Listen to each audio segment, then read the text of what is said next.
is back. Venom Woods, Padres spring training live from Peoria, Arizona. Get your heads right on a Tuesday. And very special foreplay edition here coming up in just a moment. We got our executive producer, Paulie Rindle. Good morning, Paulie. Hey, how are you? We've got the chairman himself, Benjamin Higgins. Good morning, Benjamin. Good morning. Excited for day 2 out here in Arizona. Another beautiful morning. Sun's coming up right over the Peoria Sports Complex. They do sunrise as well here. They I'll do. give them that. Sunrises and sunsets and methamphetamine as well. But I wanted to welcome a very, very special guest to the program to do foreplay with us. That sounds weird, but it's Padres second baseman again. Jay Cronenworth joins the program. Good morning. Good morning, guys. How are you? We're great. Are you? Doing well. Good, good. How was the off season? Did you spend it in Chicago? Yeah, a little bit between Chicago and San Diego, and it was awesome. Was it? Snowed a lot, but cold. I mean, I lived there. It was like in the negatives for like consecutive weeks at a time. What do you do when that happens?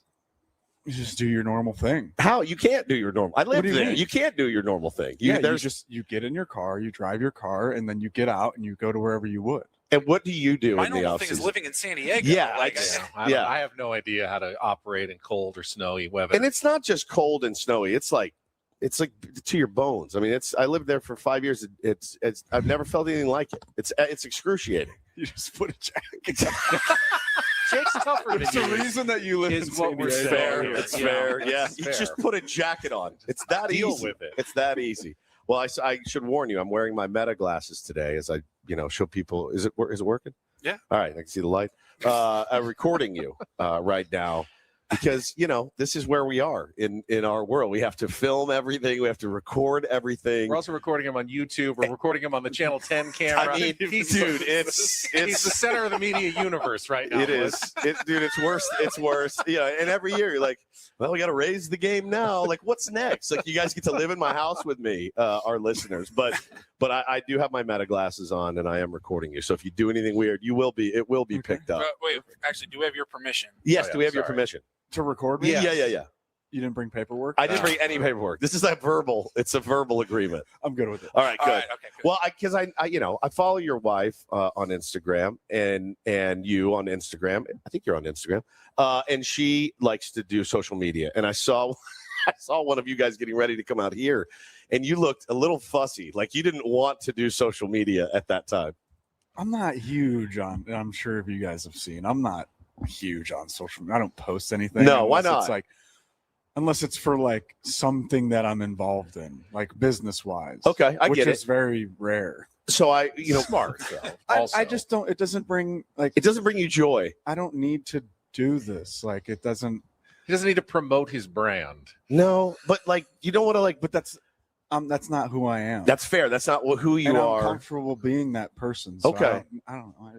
It's fair. Also, they're established. They make money. Like, they're good. Like, you guys are good. You're fine. You don't have to. Yeah, but I've never really been a huge That's fair. social media person. Like, I deleted my Twitter like Smart. 8 years ago. Like, Extremely I just, smart. Like, I've never really had it. Yeah. But Ruben was telling us, he said, all the guys, the pitchers especially, they love to film themselves throwing like one pitch, and then they send it to the group chat. They don't post it on social media. But I didn't, I like the eye wash in the off season because I like to know my guys are in there in the cage. It's 0 degrees. Croney's got his jacket on and he's in the cage. I like the eye wash of watching you hit. I have nothing else to do in Chicago. I can't go outside, so everybody should know that I'm there. Okay, all right, just mashing that. Yeah. All right, good. That's all I wanted to know. All right, hockey guy, how'd you enjoy the Olympics, the gold medal game, the golden goal? That was awesome. I'm sure other teams can say this too. We were all in there together. It was everybody versus Pavetta. Yes, yeah, which was great. The lone Canadian, was he furious? Oh, they're still Furious. so mad. All of Canada Furious. is so mad about this. Furious. 3-on-3, it's not real hockey. That didn't Furious. count. So you're Yeah. saying we should not bring that up with him? No, you should absolutely bring that up with them. Did you ever have dreams of going on to Olympic hockey and going that way instead of baseball? I don't know about the Olympics. I don't think I ever thought about that, but for sure the NHL. Yeah. That was always the dream when I was younger. But it was. It's interesting how it played out. I know one of my best friends. He played in the NHL for a long time, and it was cool to kind of like follow his career at the same time as mine was going on. And not a bad fallback option, Major League Baseball, and playing in San Diego for the Padres. And man, now you're one of the vets. You're one of the guys that have been here for a long time. We remember your very first spring training on a field over there going, this Cronenworth guy's got something, and to see, yourself, you get extended. You're an established guy in the clubhouse. How's it feel, man, after all these years to be back again, ready to run it back? Yeah, it's the best, man. I mean, I love this game so much, and I love the team and the city. Like I truly get super excited every time we come back for spring training. Like, yeah, this is always one of the funnest times. I know it can be a grind sometimes, long days, and obviously yesterday was super hot. But no, showing up in the morning and having breakfast and coffee with the guys every day, and it's truly, I mean, we're truly blessed. It's so much fun. How long after we're talking to Jay Cronenworth here on Ben and Woods this morning, and so the series in Chicago didn't end the way that anybody wanted it. How long does that taste kind of sit in your mouth in the off season?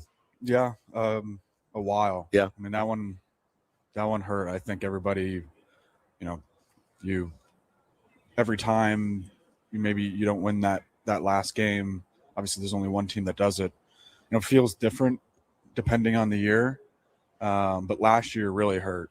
I think it was just the group was so close and wanted it so bad that, show up there and 3 days later, it's over.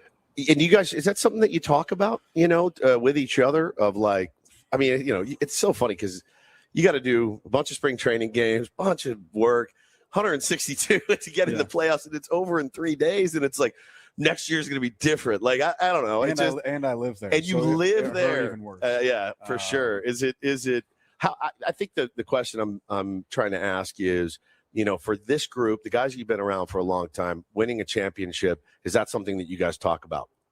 Yeah. I mean, that's for me. And I mean, I'm sure you can ask, I'm sure there's some others that have some lofty goals beyond their career. I'm sure you can figure out who those guys are. Yeah, I mean that's all it boils down to. Yeah, like I don't think there's a reason that guys stayed here or want to come sign here. You see the guys who just recently signed here, Ramon, Walker. You can go down the list. Andujar, like people want to play here, and I think they see why. It's an awesome group of guys. Obviously, the city speaks for itself. Yep, fan base, and everybody wants to be the first. Yeah, no doubt. No doubt. Never pay for a drink. I don't think many people talk about that. That's true. Yeah, never pay for a drink again, for sure. Obviously, some guys gone, some new guys here, but a lot of the same guys back again. What are the advantages to having kind of that same core group coming back year after year with you and Manny and Toddy and some of the other guys who have been here for a while? Michael's sticking around, obviously, for another year or hopefully more. No, I mean, the group is awesome. Like I said, like we were so close last year. We had so much fun talking in the off season. Everybody saw each other there in January for the most part at FanFest. It's great. We have a couple group texts rolling, and it's funny because once fantasy football dies down, there's like a lull period in the group chat, and then it picks back up. And no, it's great. I mean, the group is so awesome. But I think if you're here in Peoria watching spring training, you'll just see how smooth everything is. Like everybody knows exactly what they want to accomplish this spring training, and that's get better. Another new skipper for you, this is, and it's such the nature of the business, whether you're a player, especially when you're a player, because you got new teammates coming in, you got new hitting coach who we got to interview yesterday. Really, really liked the time that we spent with Steven Souza Jr. Yeah. Tell us about your two new bosses, if you will, the hitting coach and the new skipper. No, we'll start with Souza because you guys interviewed him. He's awesome. I mean, recently out of the game, as you guys know. Yep. Super funny dude. Very convicted about kind of what he wants to do. Very convicted, which I'm sure you guys appreciate. Yeah, I've had a lot of conversations with him over the off season, and just like talking about stuff, and he's helped a ton. For you in particular, like when you look at your numbers, or however you judge I think it's a lot of it's about feel too. Like I felt good that just the results weren't there, or maybe they were. For you in particular, what do you think? Like going into 26, all right, Jay Cronenworth need to do this better. Yeah, I think it's as I age, like you're trying to just find ways to basically not let the game catch you. Yeah. So we've identified a few things that whether it was in my bat path or a few things. Not that last year was bad at all. Yeah. It's just that how can I make what I was doing, the adjustments I made the previous offseason, and make it better? Yeah. I mean, the results so far have been really good. I feel great at the plate right now. But it's only February. So. Yeah, fair enough. For those who don't know, Jake has taken on a massive role here in the year where the CBA negotiations are coming up as part of the executive committee.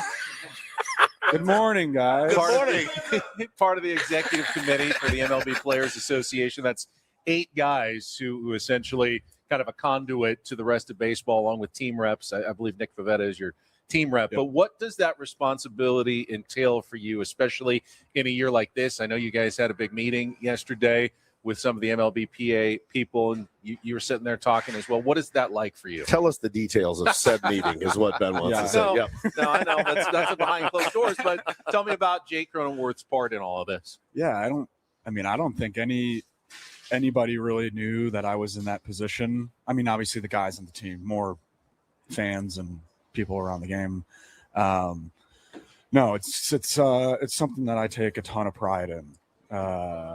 I truly do love fighting for not just our guys, but all of the players in baseball. It is 1,200 plus guys that, we're going to battle for at the table. And this year especially is going to be, I don't know what it's going to look like or how it's going to play out. I can only make a guesstimate and a knowledgeable decision on maybe how we think we should do. But no, I really do enjoy it's collective bargaining is maybe not the most interesting thing to a fan or radio host. Yeah. Speak for yourself. I'm fascinated. But so. I will say one. I think there's been a lot of talk about owners versus players and all this stuff, and I think it's just people just read up on some stuff and just learn. You're going to see what you see on social media. Sure. And half the time you really don't know what to believe anymore.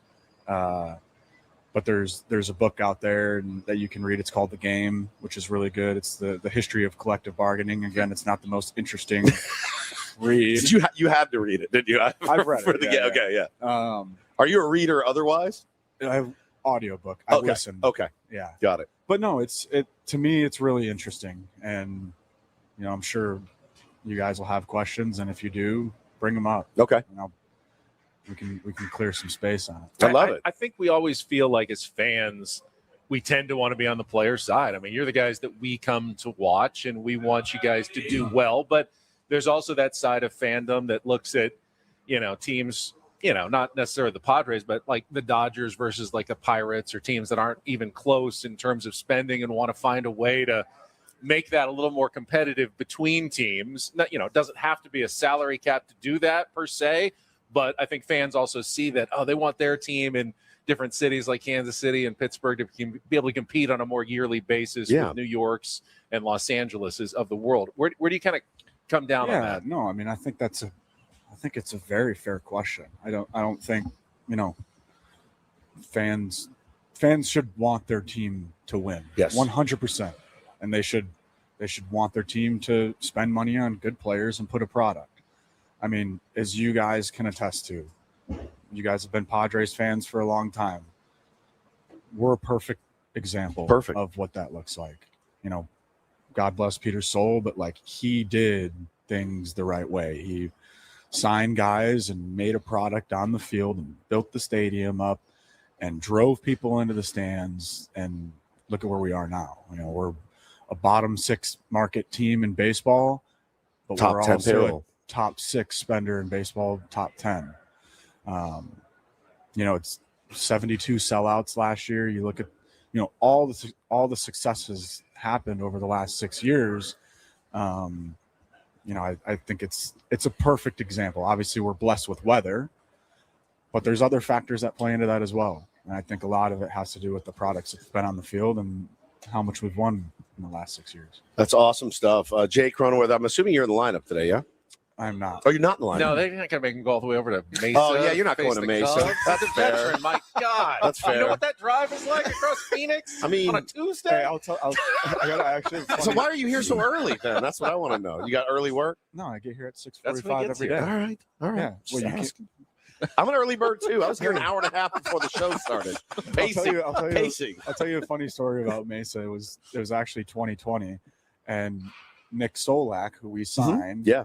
him and I had lived in Tampa for, I don't know, 4 years together, and so he's like, "Hey, do you want to live together during spring training?" So he's with the Rangers. So I lived all the way out at the Rangers complex. No. Oh, it's a surprise? Okay. There was a night game in Mesa. Well, guess who's playing second base, who doesn't have a day in the big leagues yet, in Mesa on the night game, facing you, Darvish. Get there. I didn't get back to Surprise. I might as well have just driven to the complex. They slept and in your just car? Walked in the clubhouse. It's longer than people think to go do all the way across town. Dude, all the it way is. down Bell Road. Yeah, all the way Come on. down. It's just hours and hours of traffic in one straight line, too. Well, Croney, we'll let you get your work in, man. Thanks so much for stopping by thank early. you. We really appreciate you, and always great to see you out here. It's one of our favorite traditions. Appreciate you. Would you guys. sign our bat for our listeners, please? Hey, you know what's funny about that? Yeah. I thought I was going to see you guys at FanFest.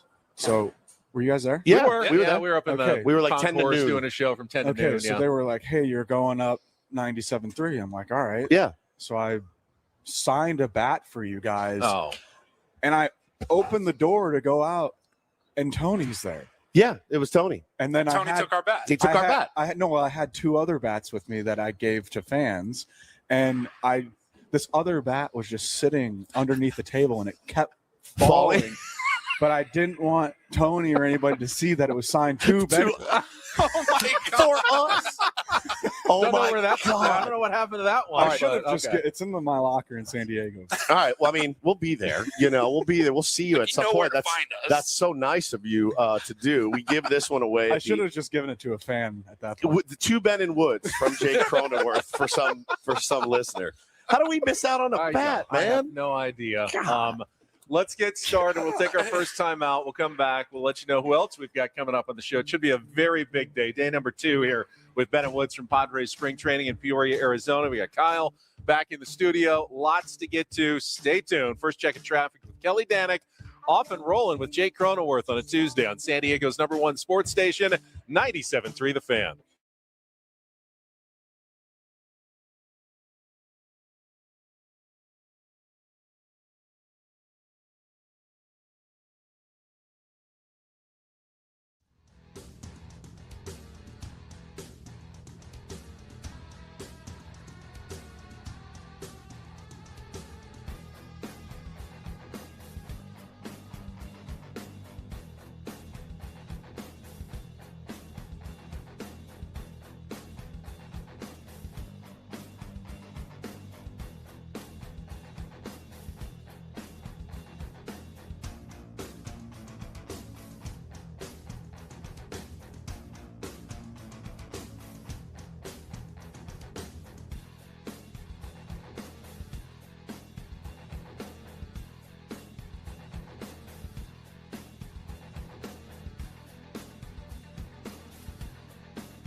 He just here. I'll show you a little. Just a little. Please Just a don't. little bit. What hurts on you? Nothing at all. A little bit. Nothing. Now, So let's say whatever you're about to touch is the only thing. Let's say It's gonna hurt. Right? All right, yeah. Okay. Pretend your knee hurts. Pretend your knee. It's going to in a second. Right here.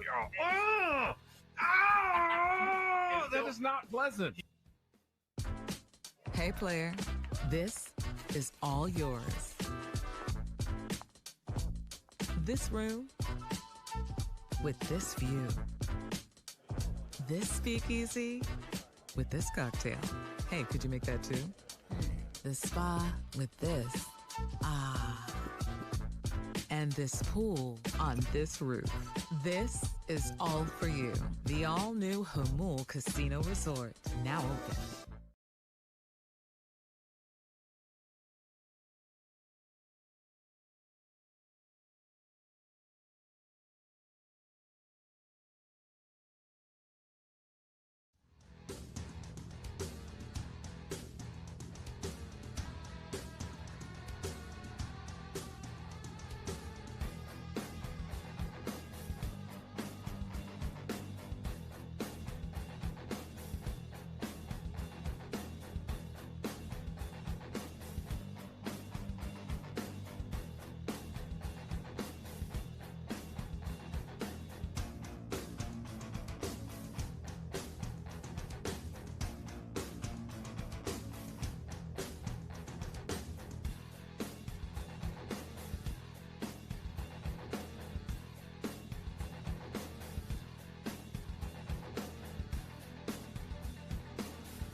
Oh, it's quite the way to start a show on a Tuesday, live from Padres spring training in Peoria, Arizona. Our thanks again to Jacob Cronenworth, sharing lots of good information about the team, about his responsibilities with the players union, and been very busy, obviously, last week. The whole mess with Tony Clark stepping down, and they had to pick a new executive director.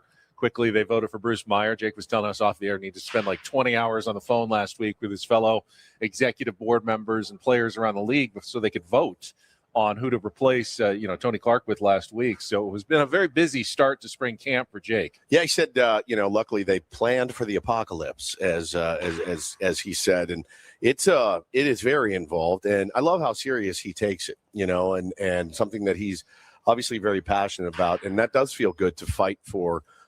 Your fellow players, I would imagine. So it's a huge responsibility, one that could easily become a distraction. and you got to try to manage all of that at the same time. It's pretty insane. Coming up on the program today, obviously, we play it by ear a little bit when we're here at spring training, but we are expected to be joined in just a couple of minutes by Padres left fielder Ramon Laureano. Yeah. Looking forward to talking to Ramon for the first time. And then in our second hour, we are scheduled to be joined by Jackson Merrill and Michael King. We've both seen them walk in this morning. Michael King just walked by during our last commercial break. Jackson Merrill was here earlier. Yeah, he's very spicy today. He did get wind of our interview yesterday with Gavin Sheets as well. We'll let him tell you. Okay. Yeah, we'll let him tell you. Save that for our second hour. Yeah. But if you were listening yesterday with Gavin Sheets, you might know what it's in reference to. And then we'll have probably more interviews as the day goes on. But that's what we've got for the first half of the program. We also have some giveaways coming up today, including some tickets to come out here to the Peoria Sports Complex, watch some spring training baseball. We got tickets for San Diego State's game against Utah State tomorrow night at Viejas Arena, battle for first place. That's a big one in the Mountain West. It's a huge one, and we can try to qualify another listener for our weekly grand prize drawing. Guns N' Roses tickets at Snapdragon Stadium.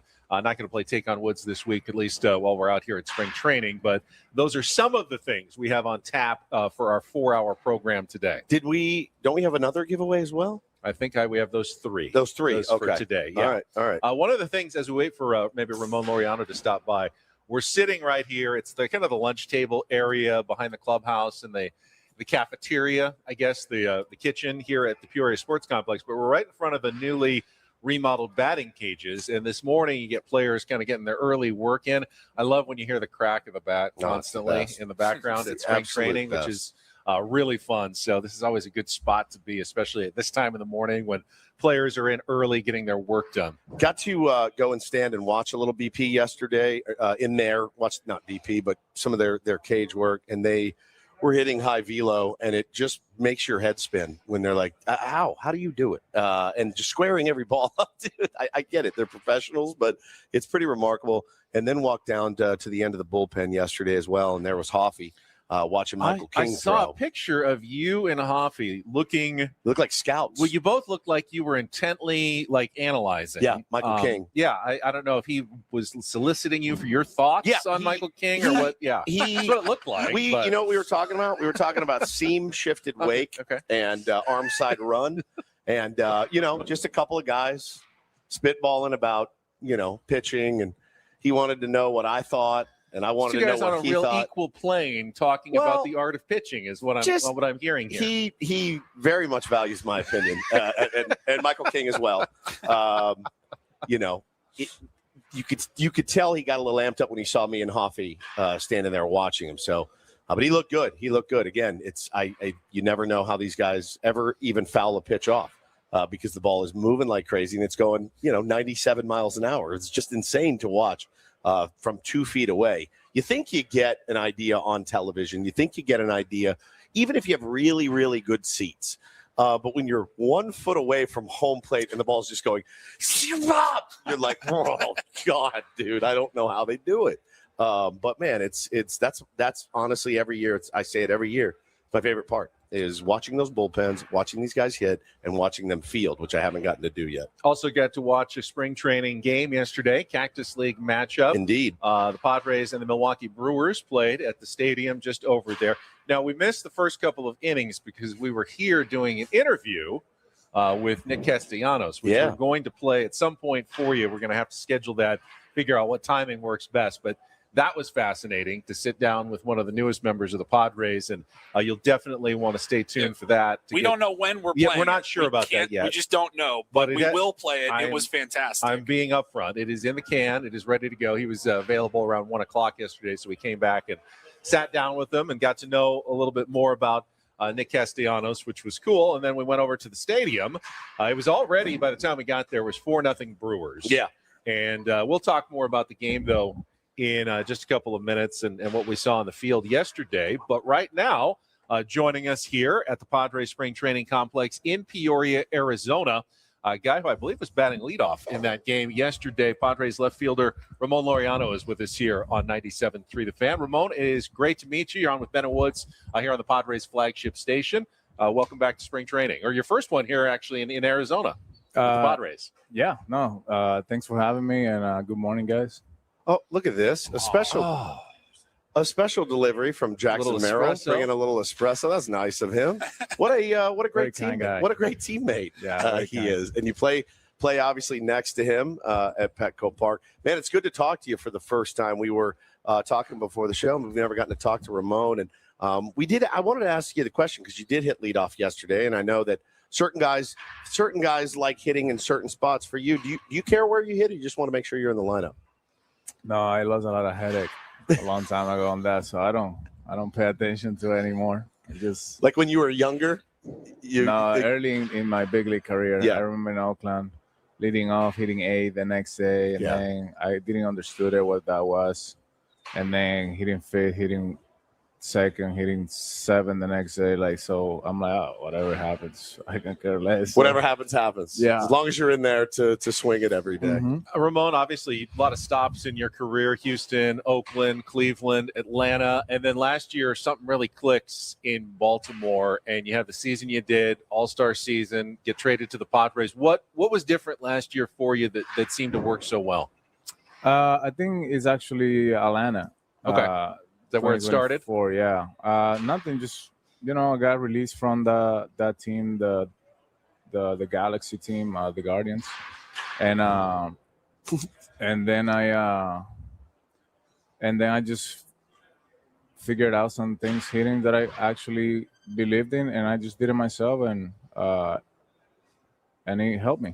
That's amazing, and to watch you come in last year and just make an immediate impact, and when you got hurt.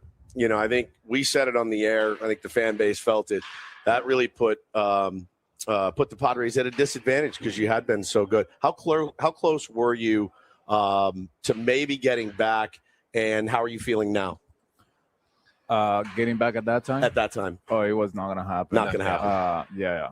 But now it's fine. Perfect. Yeah. Normal off season, normal everything. Good. Mm-hmm. Was it tough during the playoffs to watch your teammates go against the Cubs in that series, knowing you weren't going to be able to go?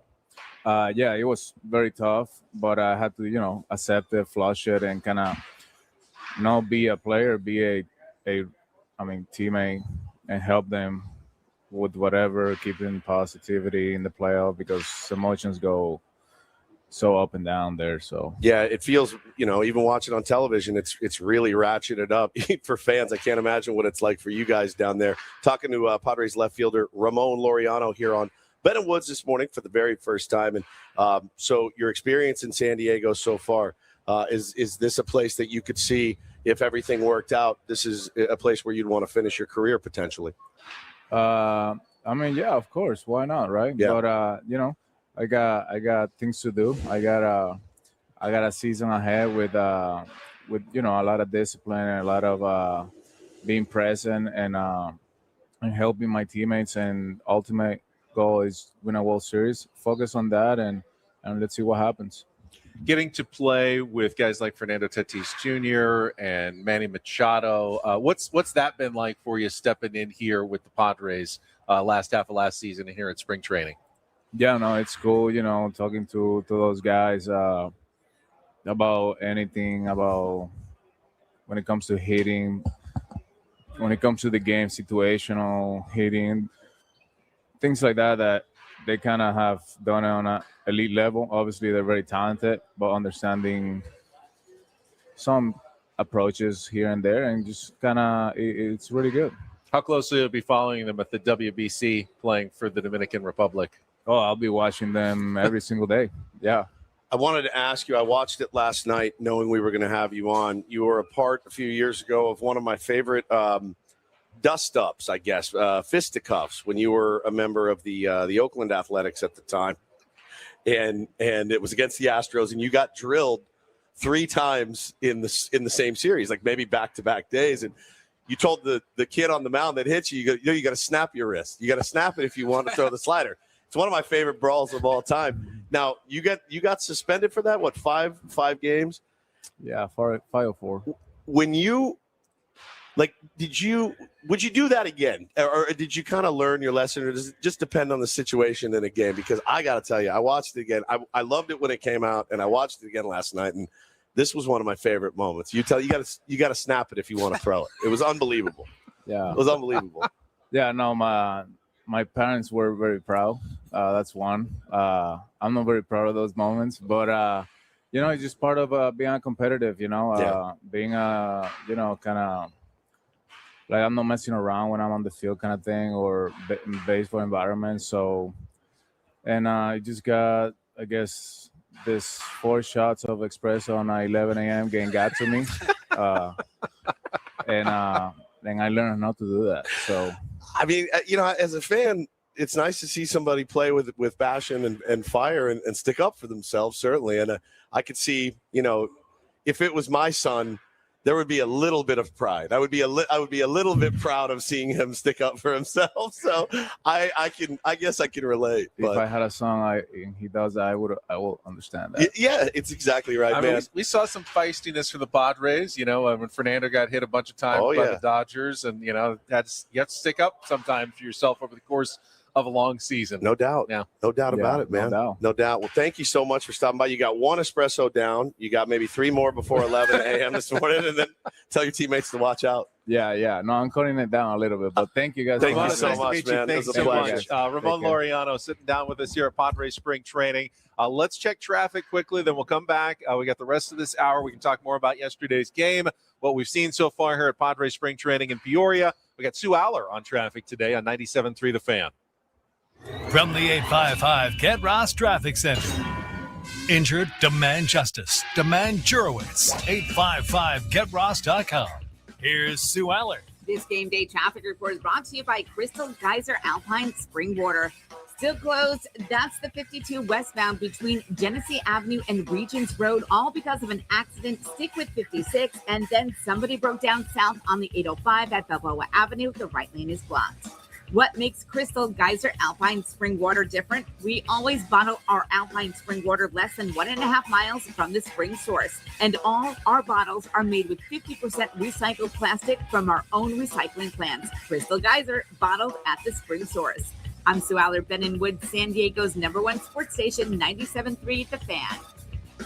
Broadcasting live from our remote Bill House studios. Bill House Plumbing, we know how. It's Ben and Woods, hour number 1 here on a Tuesday from the Peoria Sports Complex. Already talked to Jake Cronenworth and Ramon Laureano. As I was saying, when Ramon sat down, went over to the game. By the time we got over there, the Padres were already down 4-0. So we didn't really get to see JP Sears in the first inning.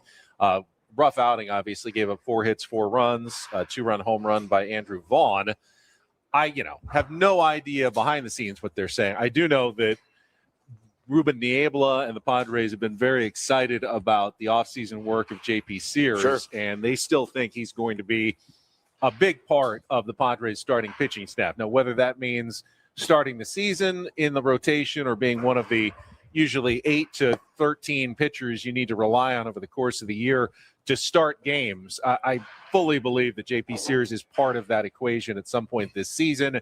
Didn't get off to the start that he wanted, but, the spring training games mean very little, than the ones in February mean even less than the ones late in March when you get closer to the season. Yeah, no question. No question about it. Got another guest coming That's by. All right. We're going to just keep going. As I said, we're going to play a lot by ear here. Love this. I'd rather talk about, talk to guests than talk about a spring training game that didn't mean anything yesterday. So joining us right now is Padres. We just moved from left field over to center field. Jackson Merrill, is someone going to bring you an espresso while you're sitting down with us? I just had mine. He's already good. Crank him up a little bit. He says he already had his espresso. Yeah, I got mine in. All So right. I'm good for the morning. So we got the we're on camera here. We can see the shirt that you're wearing, the Holy Sheets shirt of him really going into the wall out at Petco Park. We all remember it. And I do understand that his comments have now gotten back to you when he called you. I think the quote was an idiot. And that's a quote. He's an idiot. He's an idiot is the quote from Gavin Sheets, not from Ben and Woods. It was the quote from Gavin Sheets. So your response, sir. I mean, he loves that comment. He loves the he's an idiot, you're an idiot comment. Idiot's like his favorite word, but this guy is face first in the wall, and I'm the idiot. Like, what comes around goes around. I guess we'll see what happens this year, but This is all I can see right I now. assume you were out there in center field during that moment. You got a good view of it. Yeah. Oh yeah. Well, I was a good teammate. I went up to him. I was like, just stay on the ground, dude. You just ate it. Like you just ate it. Like stay there. Well, the dude pinch hit the next day, so I got to give him props for that. And then you took it upon yourself to get the shirts made. Yeah, I think Gavin and I have grown closer over the last year and over the off season. So I felt like January came around. It was time for the team to have some new shirts. So I made like 5 to start. And people liked them. I got a read on them, and then people started liking them. So I made like 30, and they're at the clubhouse in San Diego right now. Pretty incredible. And will he wear it or no? Yeah, he better. Yeah. He's got one. It brings the team together. I have a Christmas sweater with just his face on it, with Ben's face on it. So gotta wear it. We do that too. So first of all, welcome back. Good to have you back on Ben and Woods. It's been a while. How was the off season for you? It was great. It was very impactful. I got a lot stronger, so I'm a little bit faster. We're just worked on a couple of things, made some good life choices, and I'm in a spot where I really want to be right now. So it's awesome. Now, did you just get bitten by the golf bug? It got me about 6 years ago. Ben's had it his whole life. I saw you played some golf. Your swing looks fantastic. I'd say in 23 is when I first started playing golf. And now, what's the handicap? Dude, my handicap in gin is so BS. So it's BS? Yeah, man, I got like 10 rounds in there, so it's not real. Yeah, you need 20 before you fully get a handicap. Yeah, I'd say like 12. Okay, somewhere around so there. respectable. For guys started in 2023, that's incredible. Yeah. Nice to be a professional athlete. Yeah, you know what I mean, with all the God-given abilities and whatnot, and be able to swing the stick for sure. But Gavin's got. Yeah, I'd say Gavin's the best player on our team. Really? I'd say him and Nick Punto go back and forth, probably with the best stick on the team. So, if you ever get a chance to watch them play, it's pretty fun. I bet he hits it a mile. He hits it just straight, Straight. like he hits it 300 drive. It's just straight every time. Punto, though, like his size, he mashes the ball. I bet. It's really impressive. It's actually pretty cool, pretty fun to watch. Talking to Jackson Merrill, I know it's a long season, but at the end of the year, you finally kind of clicked in after dealing with the concussion and kind of injuries early. Did you wish that you had a couple more months to play baseball last year just because of the way you're kind of swinging the bat in August and September? Yeah, I mean, the way our team was rolling too, I felt like we were hot going into the playoffs, and just it didn't go our way, but that was all I was focused on, was playing one more month of baseball. I think obviously like I was feeling good towards the end, especially that last month, like really heated up and finally got my groove back, and I'm happy to kind of continue this year. But no, I was looking forward to playing more baseball last year, and I'm looking forward to having a longer season this year. So, we're prepared, we're ready, we're strong, so it'll be fun to play 162 and more this year. We're talking to Jackson Merrill here on Ben and Woods this morning. Yeah, man, just a couple of little fluky, freaky injuries for you last night, kind of your first time dealing with that at the big league level. What's that like for you? How hard is it to get re-ramped up sometimes after that? Yeah, it's tough. I say especially like the hamstring and the concussion was tough. Like the concussion kind of makes you a moody person. Obviously you're kind of all thrown off. Body's hurting a little bit, neck was hurting a little bit. But the hamstring one was just more like annoying because it was right when the contract happened and right at the beginning of the year. We were freaking 7-0 going into Chicago, and then it kind of just got all slowed down. But, I kept my head high. I think at some points it was tough, just like sitting there and watching my teammates. But, I did the best I could. I was there trying to be there as much as possible. I just, I miss playing the game, honestly. That's all it was. Woods asked Ramon about batting, different spots in the lineup. Craig Stammy, your new manager, talked earlier in spring training how he likes you. Your energy near the top of the order, had you batting second in some Cactus League action. Is that something that you think about, like where you like to bat in a lineup and what fits well for you? Yeah, I think I've always hit like 1 or 2, especially in the minors. Like I always hit 1 or 2, and then growing up I hit 1 or 2. So I think like 2 holes, like that's my most comfortable position that I could be in. I've obviously hit in literally every single spot in the lineup at this point, and I'm only 2 years in, so I'm sort of ready for anything. They throw at me. But I'm just excited. A lot of good guys around me up top there. I don't want to see you anywhere near the 7, 8, 9, though. I think somewhere near the top would be best for Jackson Merrill. You do bring a lot to the table. What have you learned, man, about yourself, about what goes into 162 games? You get a couple years in. I remember sitting down with you right here the first time a couple of years ago, and you were rumored to make the team, and now you're extended. You're a Padre for a long time, and what have you learned about yourself, man, in those 2 years? Yeah, man, the game's hard. I can't be too hard on myself. I'm a perfectionist. I get upset, not upset, but like, I get frustrated with myself sometimes when I shouldn't, especially in golf. Like in golf, I hit one to the left and I'm just like, bro, like lock it in. Like, let's lock it in. Yep. I'm like, I'm not even a professional golfer. It's just, that's how I am. It's how I'm wired. It's kind of how I am in everything. So it kind of translates to baseball. And I think last year just learned, like, look, not everything's going to be perfect. Like, it felt like rookie year was kind of a blast. Like, it just flew by, and I was healthy all year. Yeah, like, like everything was great. Yeah, like no hiccups. And then last year, it kind of got through adversity in my face. So it was cool to kind of see it and take it in, because now I know going into this year, like, look, you're not perfect. Nobody's perfect. It happens to everybody. Like, everybody's going to have that slump. But I have to trust my teammates, Like, I can't think that I can do everything on my own. I have Manny, Bogey, Toddy, Ramon, Gavin. Like, there's so many people on the team, even the pitchers, that can carry us whenever we need them. It's crazy to think we were sitting here 2 years ago. Yeah. 2 years ago, early in spring training, you were still a minor league shortstop. Yeah. And then they came to you and said, can we try center field? It went really well your rookie season. And now 2 years in, do you feel like you were a center fielder? Like you're taking, obviously you've played the position really, really well with the glove, but are you kind of advancing your understanding of the outfield now that you've gotten a second spring training under your belt out there? Yeah, in 24, like going in the offseason, they were like, look, you need to work on outfield. Like probably left field is where you're going to be in spring training, just to see if you've got enough to make it. And I was like, oh, sick. Like I'll work on left field, right? So I go to left field first 2 games, maybe 3 or 4. And I'm like, oh, this isn't that bad. And then I wake up one morning and look at the lineup, and I was in center. And I was like, whoa. Anybody tell me I was playing center? Nobody said work on center. It was like, hey, you're in center. And I was like, all right. So then I didn't say a word. I went to center that day, and here we are now. So I'm really appreciative they moved me to center, because it's way easier than left. I'll tell you guys that. Is it really? Oh, yeah. You have way more room to work with. Nothing's like, diving down or kind of like tailing away from you. Everything's pretty straight. So, and that's kind of been your view, for a lot of your life is up the middle at least. Yeah. People were saying like, left field looks just like shortstop. I'm like, no, it doesn't, dude. Like, it doesn't look anything like shortstop. So it's a different game out there, but I'd say that it's been a blast, and I've gotten to know it really well. I think shagging and BP is how I've gotten to be where I am, and just like shagging BP as much as possible, and you'll get your reads better in the game. If you had stayed in left field, that could have been you on the shirt. Yes, Sheets. We were in Philly when you had that catch. We went to that game. Yeah. We saw that catch. It was the only highlight of that night, but it was such a highlight. Have you seen your newest baseball card with you over the fence? I haven't actually. Have you not? Seen that one, no. It's pretty incredible. And it's cool that there's 2 shots from last season that they can use on the baseball card.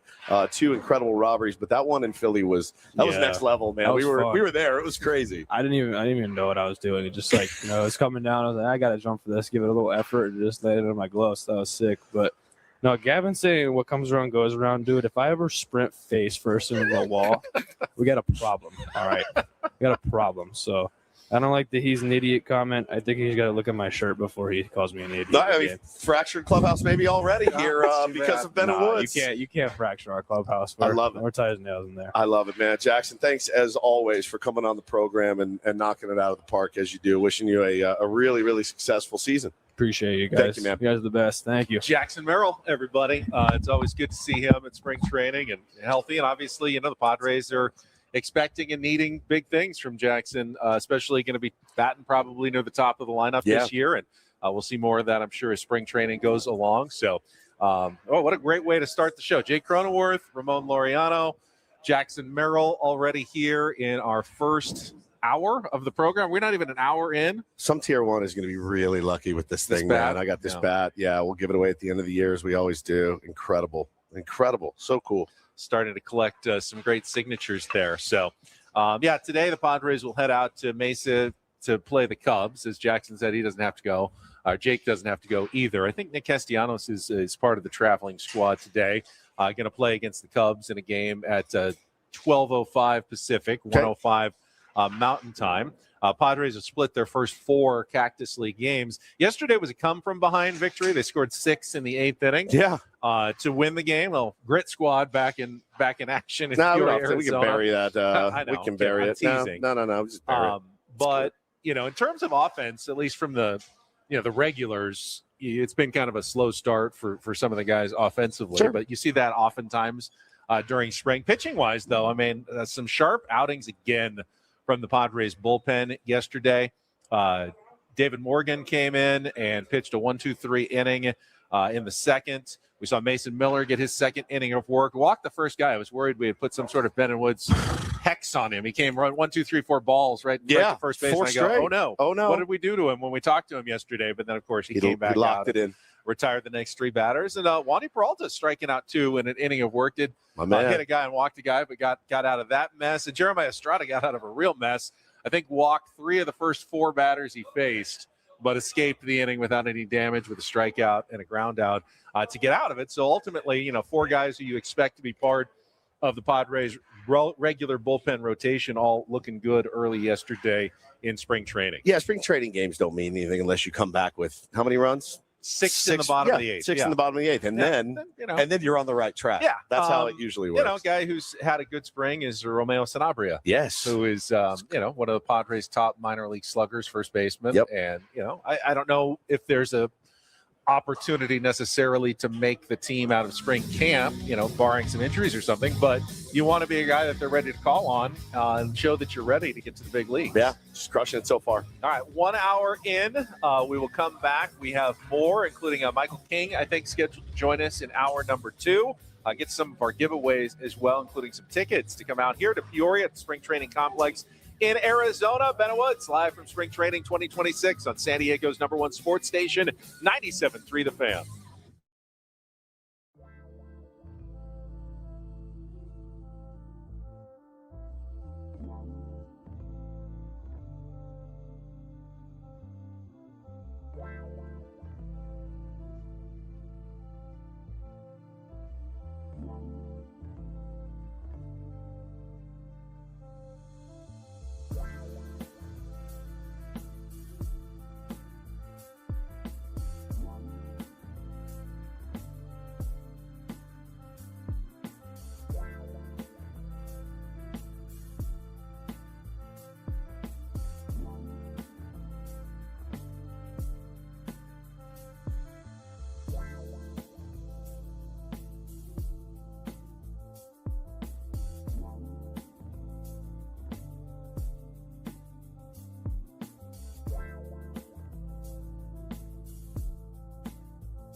Hour number 2, Padres spring training 2026. It's Bennett Woods in Peoria, Arizona.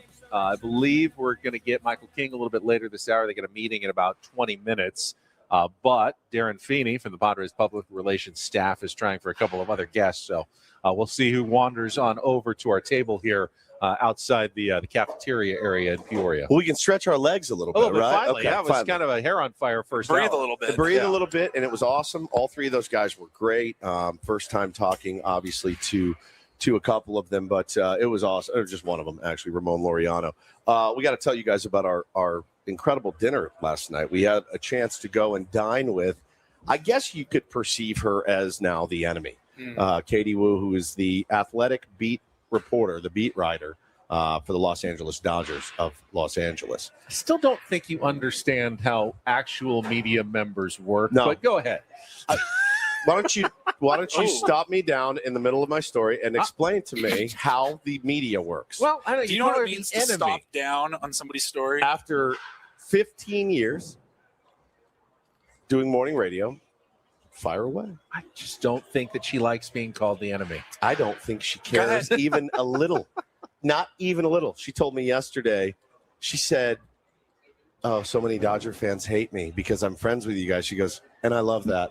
So again, I use that term enemy very loosely. We love Katie Wu. She's fantastic. And talking to her about her experience, she was in St. Louis, and boy, I mean, you picked a good time to kind of jump off of that ship right now. They're not expected to do very much at all. They won't even call what they're doing a rebuild. They just call it a build. It'd be almost more interesting, at least if they'd admit what they were doing. That's exactly right. So she was amazing. We had such a great time. But the funny part of her story was, and she gave us a little insight on how it's going over there. And I guess I didn't think about it like this. She said it's really difficult to cover that team. And I said, well, why? Like, you have every resource available to you. She goes, you do realize that for every me and Fabian, the guy she works with, there's about 100 to 150 Japanese reporters. They're there to cover Yamamoto. They're there to cover Roki. And, of course, they're there to cover Shohei Ohtani. And she goes, the players don't even come to the locker room because as soon as the locker room's open, the media runs in, and it's filled with 200 media members, right? Like waiting. It's usually only open like 50 minutes a day, 45 minutes a day. So they will the players duck out the entire time. As soon as it opens, they go to the players' lounge or something where media doesn't have access to. So Katie's like, so we're standing in there with our recorders, our notepads or whatever, and we can't get anything because it's such a frenzy with those three Japanese players. And, for good reason, right? Makes total sense. So she goes, in that sense, it's a little difficult. She said, but, obviously you're around the Dodgers and it's hard because the season doesn't even really matter for them until like September, honestly, like it just doesn't matter. So it's hard to kind of create urgency and a sense of need. When you write a story about the Padres in April and, something's going wrong or, a guy's hurt or a guy's in a slump, as fans, we go, I wonder if this is what's going to cost us a playoff spot later in the season. So those stories have a lot of urgency even in April and May. The Dodgers, it's almost good news. Oh, this guy's going to be out 3 or 4 months. Great. He's going to be fresh for the playoffs. He's going to be so locked in that his arm is going to, he's only thrown 34 innings and he's going to be locked in for October. So, yeah, dude, you're right. She's like, it's just different. St. Louis, the last few years, they were trying to win, and then they traded away everybody. But she's like, so it's a different vibe, obviously. But, she's happy. She's in a good spot. She sends her love to all the tier ones. But she told us a story that made my head spin. So she came out here a couple weeks ago and got set up at a local hotel. I won't say which one. And this hotel has 20 stories. It's 20 stories high. And she is a titanium member at said hotel. And so she walked in day one. They said, you know what? We'd like to upgrade you. We're going to put you in the top floor suite. She goes, oh, this is a dream. I'm out here for 6 weeks of spring training, and now I get the top floor suite of this hotel. So she's there a couple days, and she's enjoying it. And all of a sudden, the alarms start going off. Someone has flooded the 14th floor. Now, I have experience with this. I have flooded a hotel in Arizona. Apparently, this happens more often than I thought. But that's good news because she's above that. Right. So she's not getting She's not getting on. They think, okay, fine, no worries. I'm on the 20th floor. We'll make do. No worries. So you would think that, yes, good news. Yes. I'm fine. I'm up here in my literal ivory tower up there, yeah, above looking everyone down else. on everybody else. Typical Dodger fashion, right?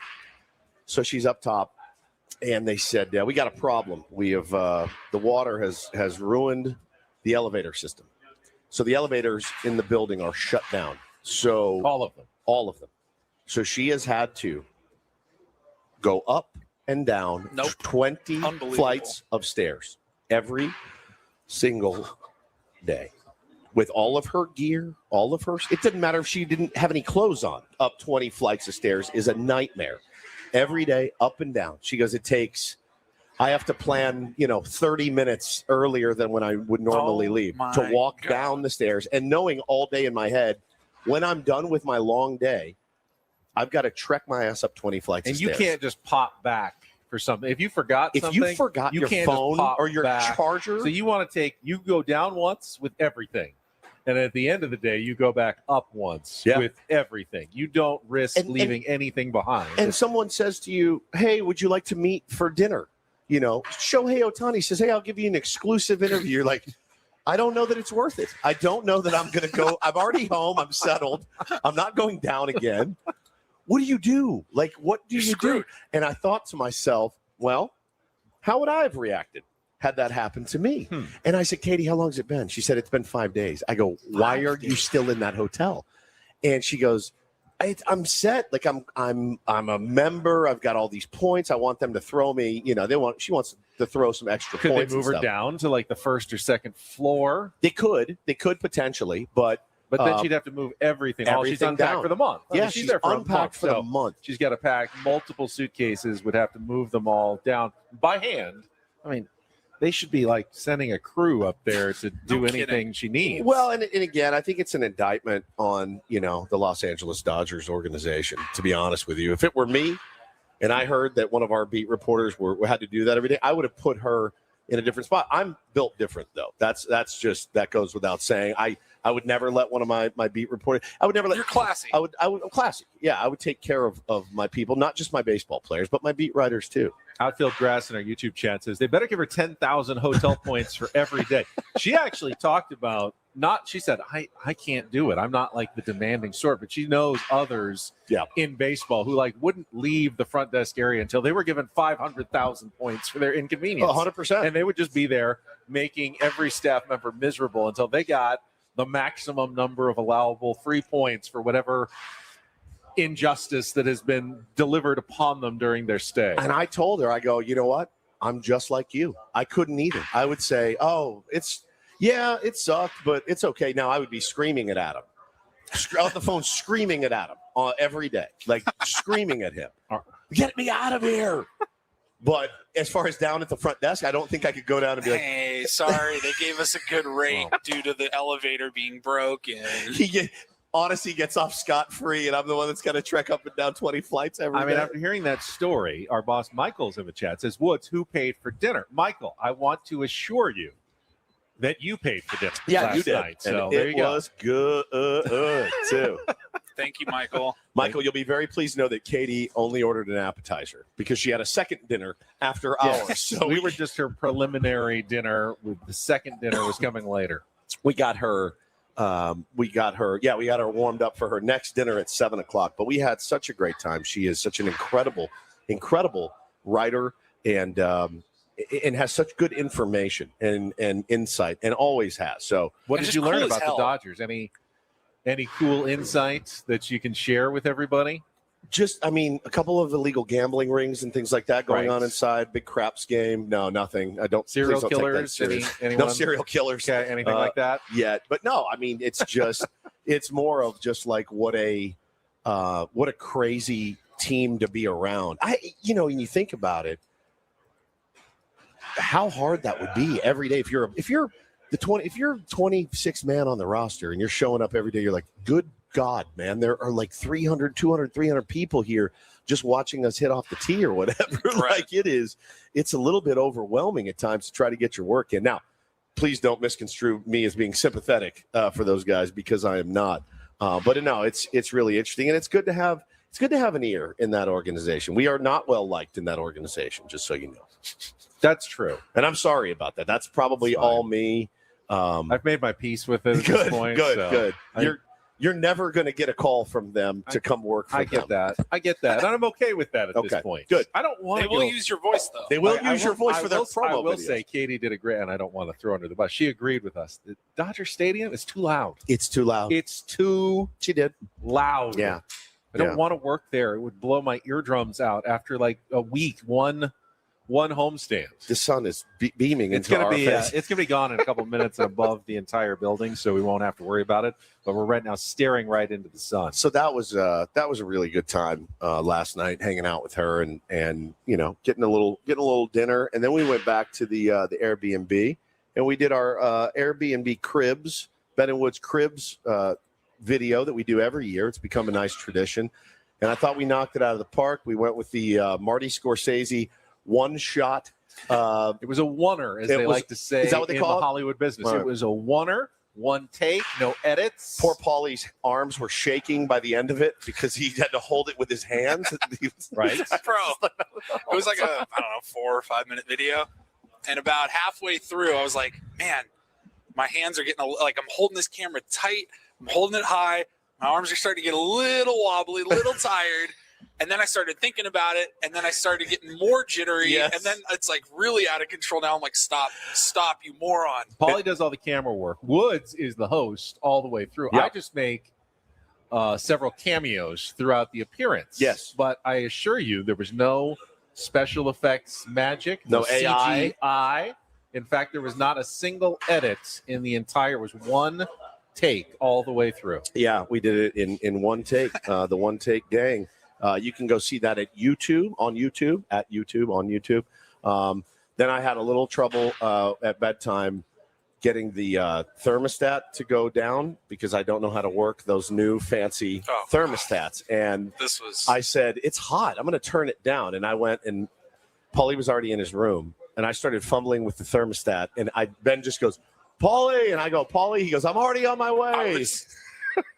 As soon as I heard you say, I'm going to go check the thermostat, I already started to get up and walk over because I knew this was not going to happen. It's for those of you at home who are a little more competent with this thing, it's the Google Nest. And believe it or not, I'd actually never seen one of those before in any home, but I figured it out pretty quickly. And so I walked over, and the look on what's his face, flummoxed. You were like, Paulie, this might as well be in Arabic. Like, I have no idea how to get this thing going. I was so flummoxed. I hit it, and there was all these little buttons. Like, you could turn it there's up no to buttons. 90 degrees in there. Yeah, there's no buttons. It's just these little touch things, and I'm looking at it going, what does this mean? What does this mean? You would think you just turn it down, but no, they have to make it all complicated. Just standing in front of it, just begging, hey, Google, I'm hot. Please help me.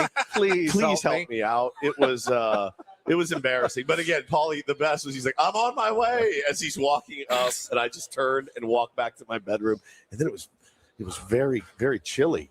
Nice. Slept pretty well last night and fired up for a big day today. And right now watching currently Steven Souza Junior. Is he go by Steven Souza Jr.? He's called Steven Souza No, I think Jr. you have to call him Throw the junior every single time. Okay.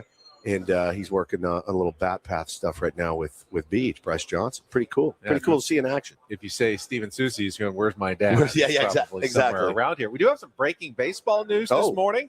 The Atlanta Braves have announced a contract extension for Chris Sale. Just 1 year, already signed through this year, is now getting the 2027 season. A club extension worth $27 million. Then with a club option worth $30 million for 2028. So the Atlanta Braves rolling with Chris Sale at the top of the rotation now for a couple of more years. Obviously, they've been hit by some injuries even early going into spring training with Spencer Schwellenbach going down. They want to make sure they lock up some of their pitchers for the future here, and Chris Sale sticking around in Atlanta. Chris Sale, more like Chris Stale if he's there for too long. No, he's a G, man. When he's healthy. He's 36, so Yeah. at some point you expect a dip in performance, but after leaving Boston, he's been fantastic for Atlanta. He's been outstanding. And 25-8. Yeah. Over 50 appearances with a 2.46 ERA in Atlanta. It's outstanding pitcher. One of the more terrifying guys to face, I would imagine, for a left-hander especially. But, they must see in him, hey, man, he's healthy, he's ready to come back. But it's a risk, right? A pitcher of that age, that much money. But, listen, they for whatever reason decided, they could have played him out this year and see where it went, but committed to him for one more year, so that's cool for him. Yeah, I mean, that's as the Padres did and committed to you, Darvish, in some later years. You're hoping at least some of that contract pays off for you. And, you may not get full value all the way through. Well, this is just a 1-year extension, though. Well, plus, club option, though. Option, but true. Yeah, and then you have the decision if he has a really good 2027, it's in your hands if you want to bring him back or not. So a little news this morning in the world of baseball. Before we take a little time out, let's give away our first prize of the day. We have tickets, a 4-pack, to come out to the Padres spring training game here at the Peoria Sports Complex. You can also qualify for our grand prize, 4 tickets to the Padres Giants game at Petco Park on April the 1st. Just be the 6th caller right now to Kyle back in our studios at 833-288-0973, 833-288-0973. We'll get you the 4 tickets. Come out here at your own dime to come out to Peoria, but it's definitely worth it. I mean, it's absolutely gorgeous here right now. Enjoy a game and possibly win the tickets to the Padres game against the Giants at Petco Park. You can get your own spring training tickets now at PeoriaBaseball.com. I believe the players have a meeting from 8:20 Mountain to 8:30, just a quick 10-minute meeting. So after that, we'll probably have more guests come by. But in our next segment, we can don't do this. It's our normal time in our next segment. So we'll get to that coming up next. Check of traffic, and then we're Ben Woods on the way on San Diego's #1 sports station, 97.3 The Fan.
player, this is all yours.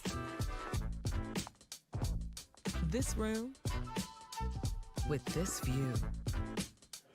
This speakeasy with this cocktail. Hey, could you make that too?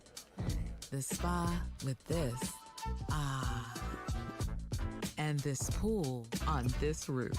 This is all for you. The all-new Hamul Casino Resort, now open.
Hey player, this is all yours.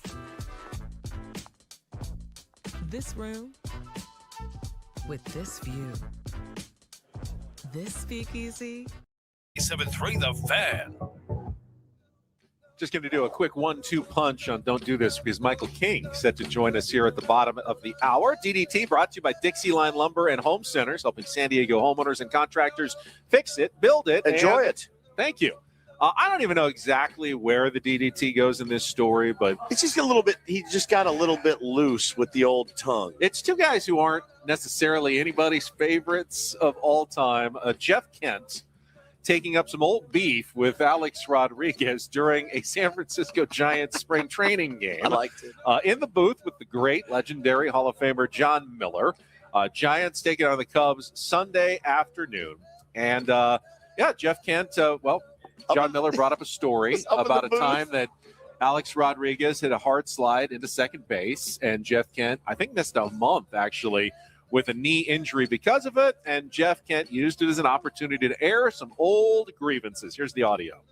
A-Rod, he was your size, and he came in hard on you, and you survived it, but I think he got banged up a little bit. I on think that he was play. on the deal for the. Yeah, I did. He tore my knee up. He slid and rolled his fat ass past the base, the son of a bitch, and put me out for a little while. I was not happy about that because he was a middle infielder and we were beating him up pretty good. He didn't need to be doing that. So, not that you've thought about it much since then, but that's half empty right there, John.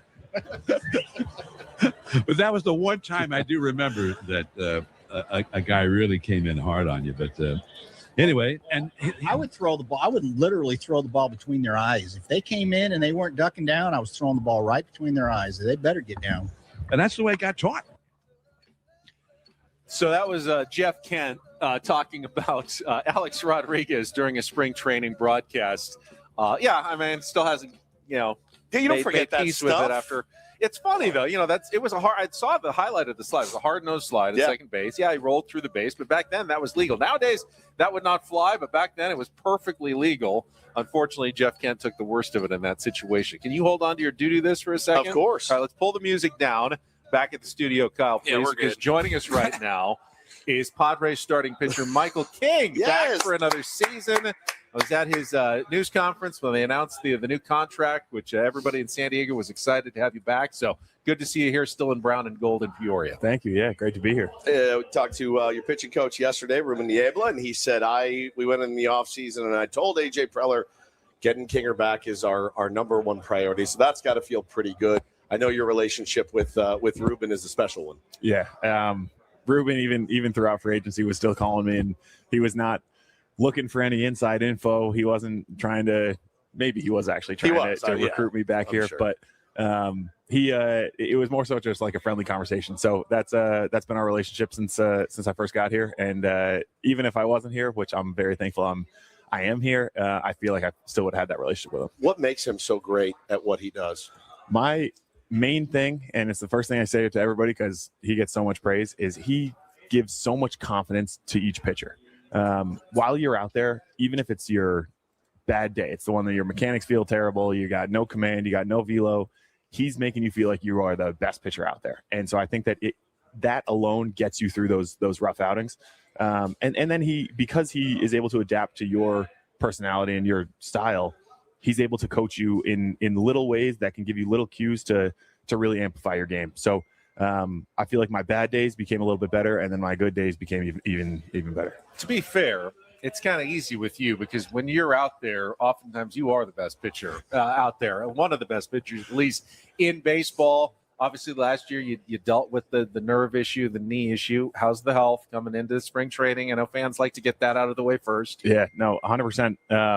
I took 4 weeks off at the end of the season for my knee, and everything felt great. And I have not had any issues with nerve or knee.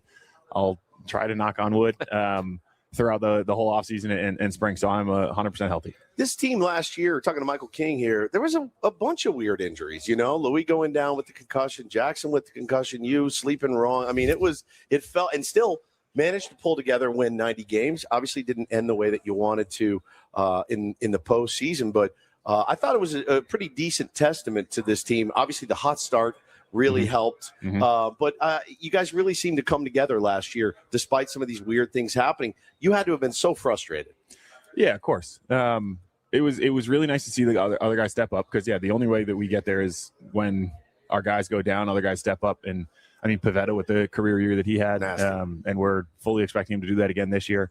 It's really cool to watch those things. But, you're sitting there like, I would love to be helping this team out more so than just like almost being a glorified coach sitting here, So I'm very excited to get those competitive juices going again this year. Got to spend probably a little bit more time with your baby. Yep. And how's fatherhood been for you? It's been incredible. Yeah. And she's now in a great, so she's 7 months now, but she's now in like a great age where she's smiling, she's laughing. I come home, she's able to recognize my face and give me a big smile. So, and she's not mobile yet, so Oh. it's not like I have to corral her. Oh. So she's just sitting there being cute. It's a good time. Yeah, can't give you the finger yet or anything like that. So that's got to be good. You and Gavin Sheets, they both have daughters 7 right about the months, same yeah. time, One right? day apart. One day apart. One day, Wow. yep. Amazing. Yeah, no, it's been really cool to experience it with them.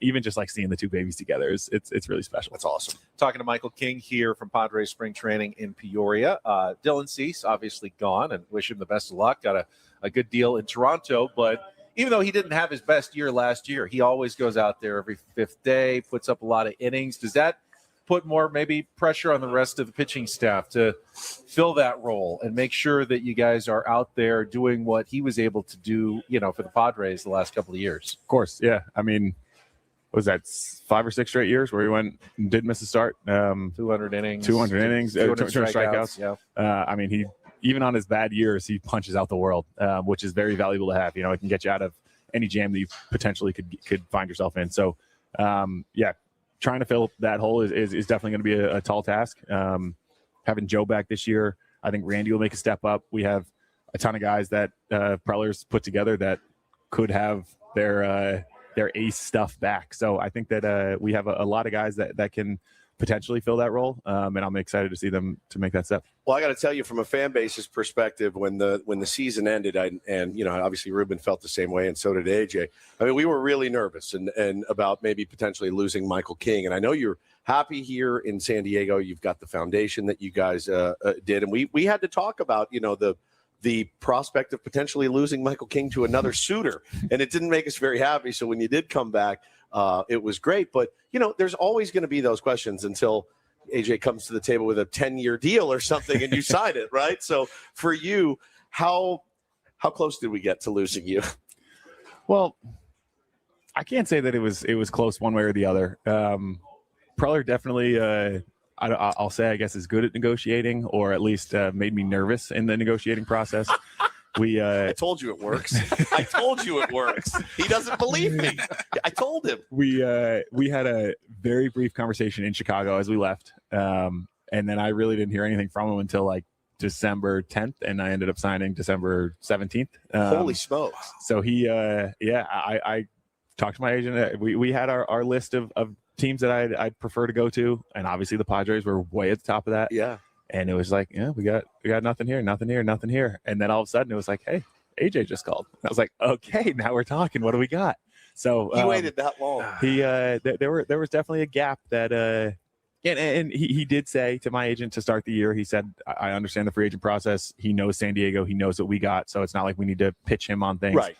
Have him experience free agency, talk to some other teams, and then we'll be in the mix when it comes. And once I started getting offers and AJ still wasn't talking, I was like, but then he fully came in, and I was very happy to hear that. I know some guys like the free agency process, getting wined and dined, visit some different cities. Other guys are like, just agent, call me when a couple offers are in and I'll decide. How was it for you in terms of that process?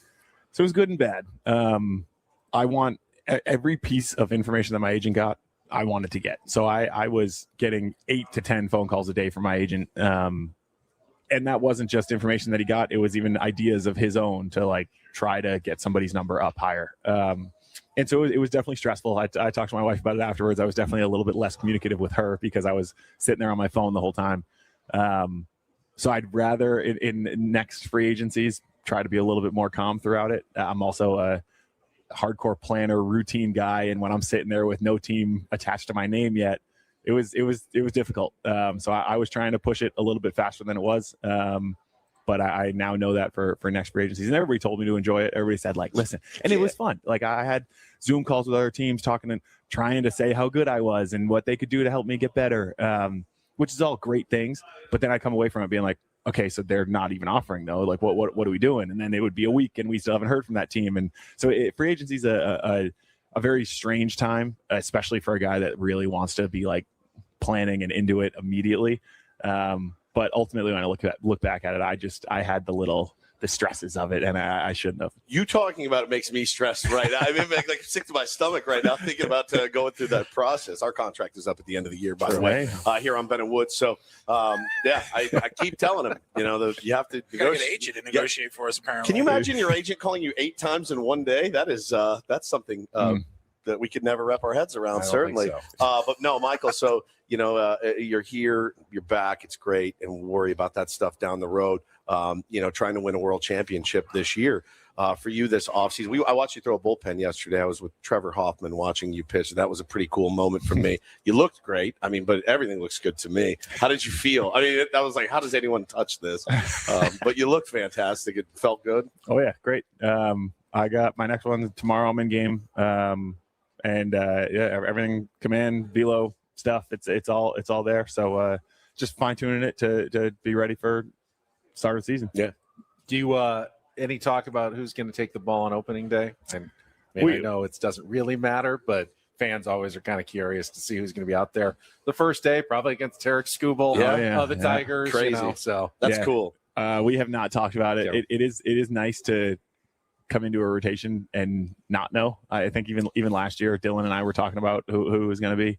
But like Nick, after his year last year, fully deserves it. I think that Joe, being the king of San Diego, deserves it. I'd like to think that I have a little deserving quality there, but so it's fun to come into a season and not know who it's going to be, because we all kind of think of ourselves as co-aces throughout the whole year. Sure. Talking to Michael King here on Ben and Woods. Last one for me. We've kicked it around. It's been kicked around in the media a little bit, and I think a lot of teams do it, and they think about it this time of year. But a 6-man rotation, right? All these new guys added: Ramon Marquez, Walker Buehler, Marco Gonzalez. I mean, there's a bunch of new names, guys vying to make this team. How do you, as somebody that you said, I like routine, I like my plan, I like to know. Would that work for you, or would you prefer to go every fifth day? I'm a big believer in the 5-man. I would totally make it work. I do think we'd have a decent amount of off days in April, so it could be hard to start the year because then you'd have guys on 7 days. Right. But you're right. We have a plethora of talent that could very much be big league aces. Sure.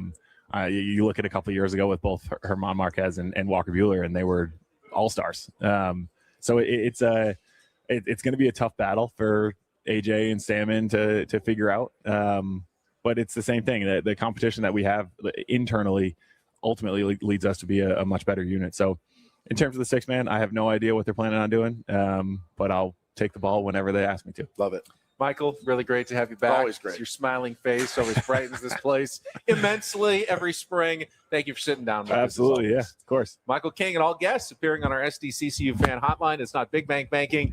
It is better. We'll take a quick timeout. We'll come back. We've got more live from Padres spring training in Peoria, Arizona. Ben and Woods with you on San Diego's #1 sports station, 97.3 The Fan.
He just here. I'll show you a little. Just a little. Please don't. Just a little bit. What hurts on you? Nothing at all. A little bit. Not that now. So let's say whatever you're about to touch is the only thing. Let's say It's gonna hurt. Right? All right, yeah. Okay. Pretend your knee hurts. Pretend your knee. It's going to in a second. Right here.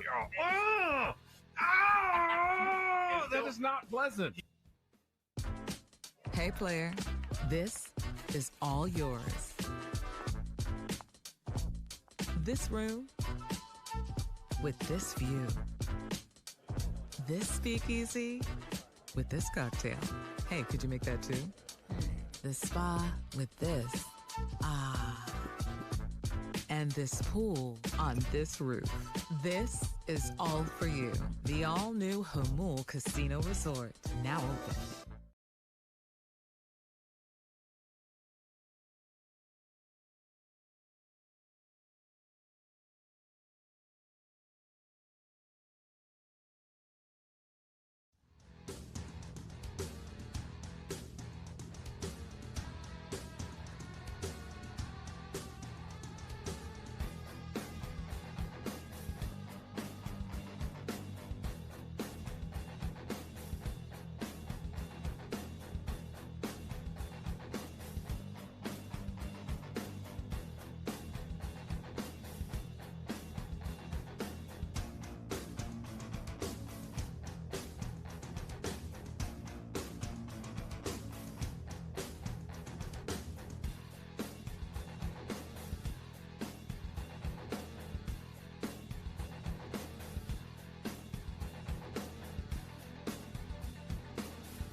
Look at this guy. Went and cleaned out his locker He found it. and found the bat for us. The great Jake Cronenworth has come to the table with an offering of love.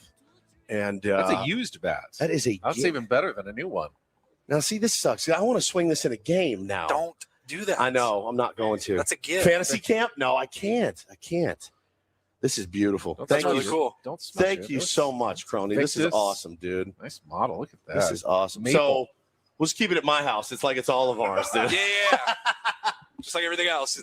Mrs. Woods is she's gonna be very happy. Thanks, Croney. What a G, I like dude. maple bats because they smell a little like syrup. That's why. What a nice guy. Sweet angel. Such good stuff. Thanks again to Michael King for sitting down with us. Bro, couldn't you talk to him all day Yeah, long? All so good. day long. He says, feeling 100%. He looked and it, locked man. in. I mean, if that's the case, the Padres got the steal of free agency in the offseason. Yeah. If Michael King at the top of his game, we've already seen he's one of the best pitchers in the National League. So, knock on wood, he stays that way. That's exactly, the Padres went the exact right direction that they needed to go in free agency. I mean, yeah, and again, him being the priority all along. I am absolutely riveted. I talked to him a little bit off the air about the free agent thing too, and it had to be a tough scene. He said, yeah, it was really hard because I wasn't like present at home at all. I got a new baby and my wife, and I just wanted to make sure I got every detail about maybe the potential next place he was at. But AJ Preller, wow, that kind of blew me away a little bit. Well, I think is it one of those things where you don't want to look too eager? Well, if you're AJ? I think that was maybe not that Michael didn't do well. He did very well in free agency, but he may have left some years or money on the table elsewhere. See how many of these pitchers waited until January, February to finally sign a contract. Like Framber Valdez, got huge money and more guaranteed money when he finally signed with the Detroit Tigers. I don't think Michael could have stomached it. It sounds like, to wait another. He signed in December, right before Christmas, right? Yeah. It was our extravaganza day was the day of the press conference. So he wanted to get that done, and it's possible he could have done better. But to what effect would it have had on his ulcer, and his stomach having to wait to get that done? And certainly he'll have the option now of sticking around with the Padres if he wants to. He's got the option after this year, or if he has a really good year, he can try free agency again. I don't want to do that again. Alex with a good point in the chat. He says Lucas Giolito still hasn't signed. I wonder why that is. My guess is cash. My guess is money, or is it one of those things where you wait and see if a contender has a devastating injury and you can swoop in at that time? You'd hate to sign too early and with a team maybe you was in the middle of your list rather than the top. Well, teams like the Padres probably that might have been calling are all of a sudden, all right, we've got enough for now. I mean, Padres have plenty of competition at the moment. Now, anything could happen by the end of spring. The Padres decide none of these guys are working out. We may need to call again, but maybe there are less suitors than there were, a couple of weeks ago as teams have gotten to spring and want to really see what they have now before they go shopping again, maybe closer to the end of spring training. Got a chance to catch up a little bit after the show, too, with Ruben Niebla, who, again, another one of those guys in a long list of Padres players and coaches that you feel like you could sit and talk to for hours because they're just so good at talking about their craft. And had a chance to talk to Ruben after, and I asked him about some of the new guys, and he said, man, I got to tell you, he said, German Marquez, he goes, there's a lot left in that tank. And Ruben, told me, I really want to see him make it. I really do. I believe there's a lot left in his tank. Said Griffin Canning, too. He said Griffin Canning, it looks outstanding right now.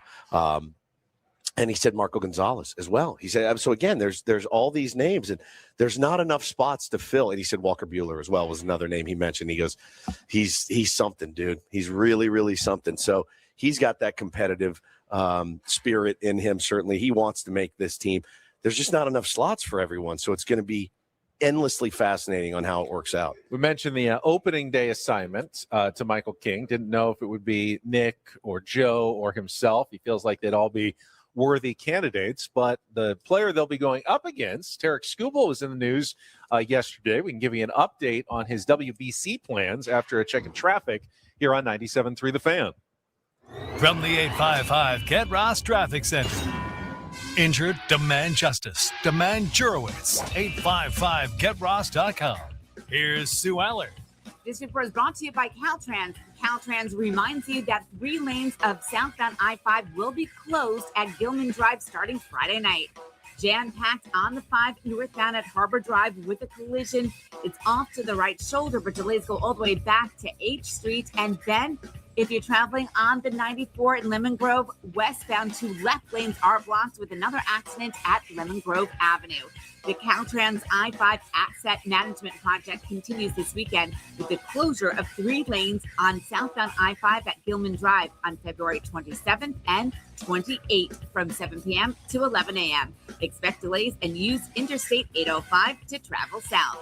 I'm Sue Aller with Ben and Wood, San Diego's #1 sports station, 97.3 The Fan.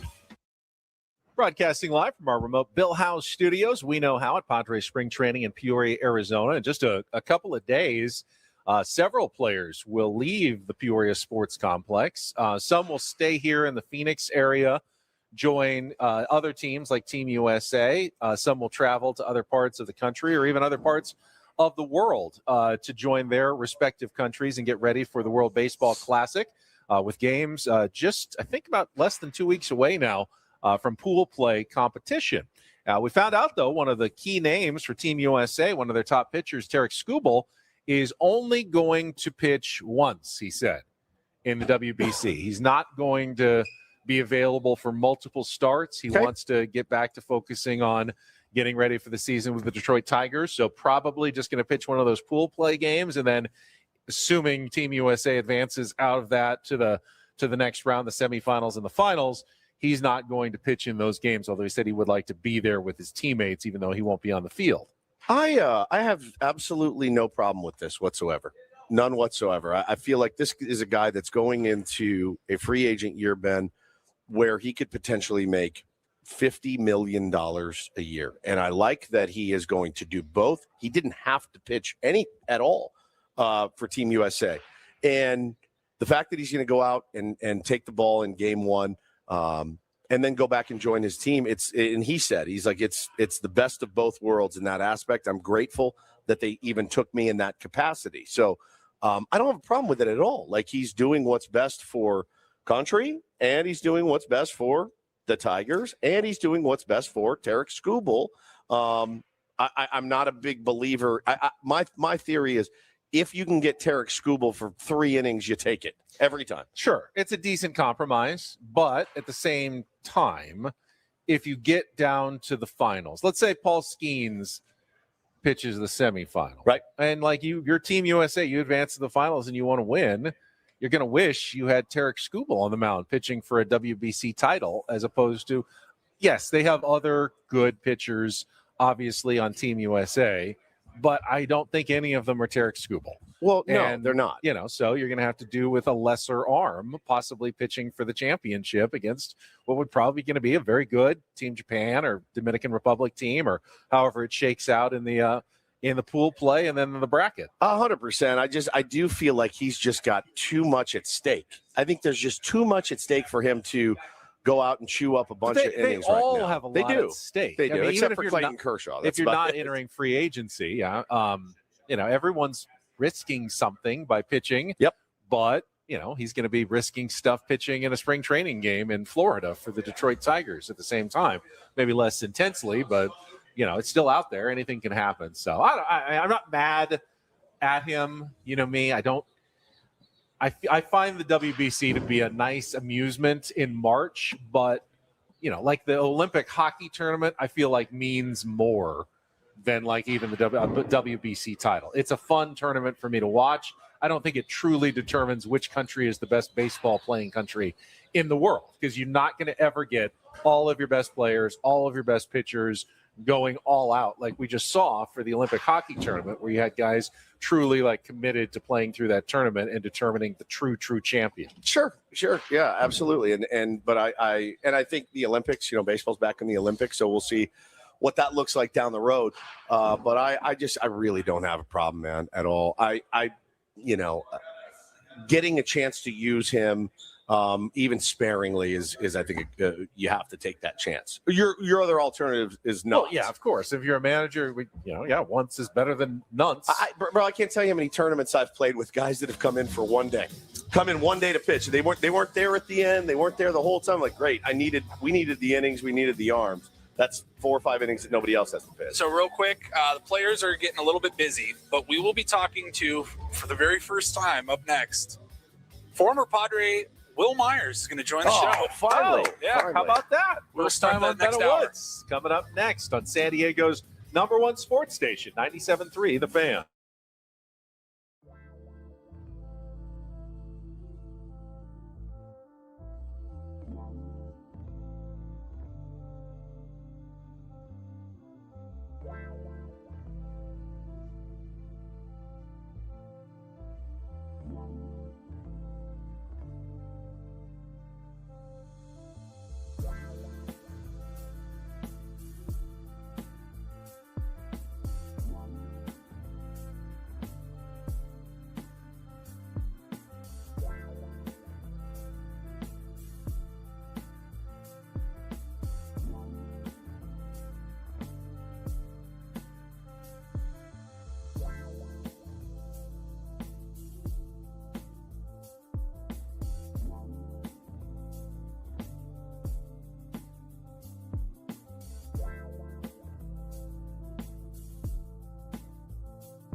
way home on a Tuesday. Ben Woods, 97.3. The Fan. What a morning it has been out here. Had an absolute blast talking to many players today, and there's still more to come. So very excited to continue rolling on out here in beautiful Peoria, Arizona. Another fantastic day.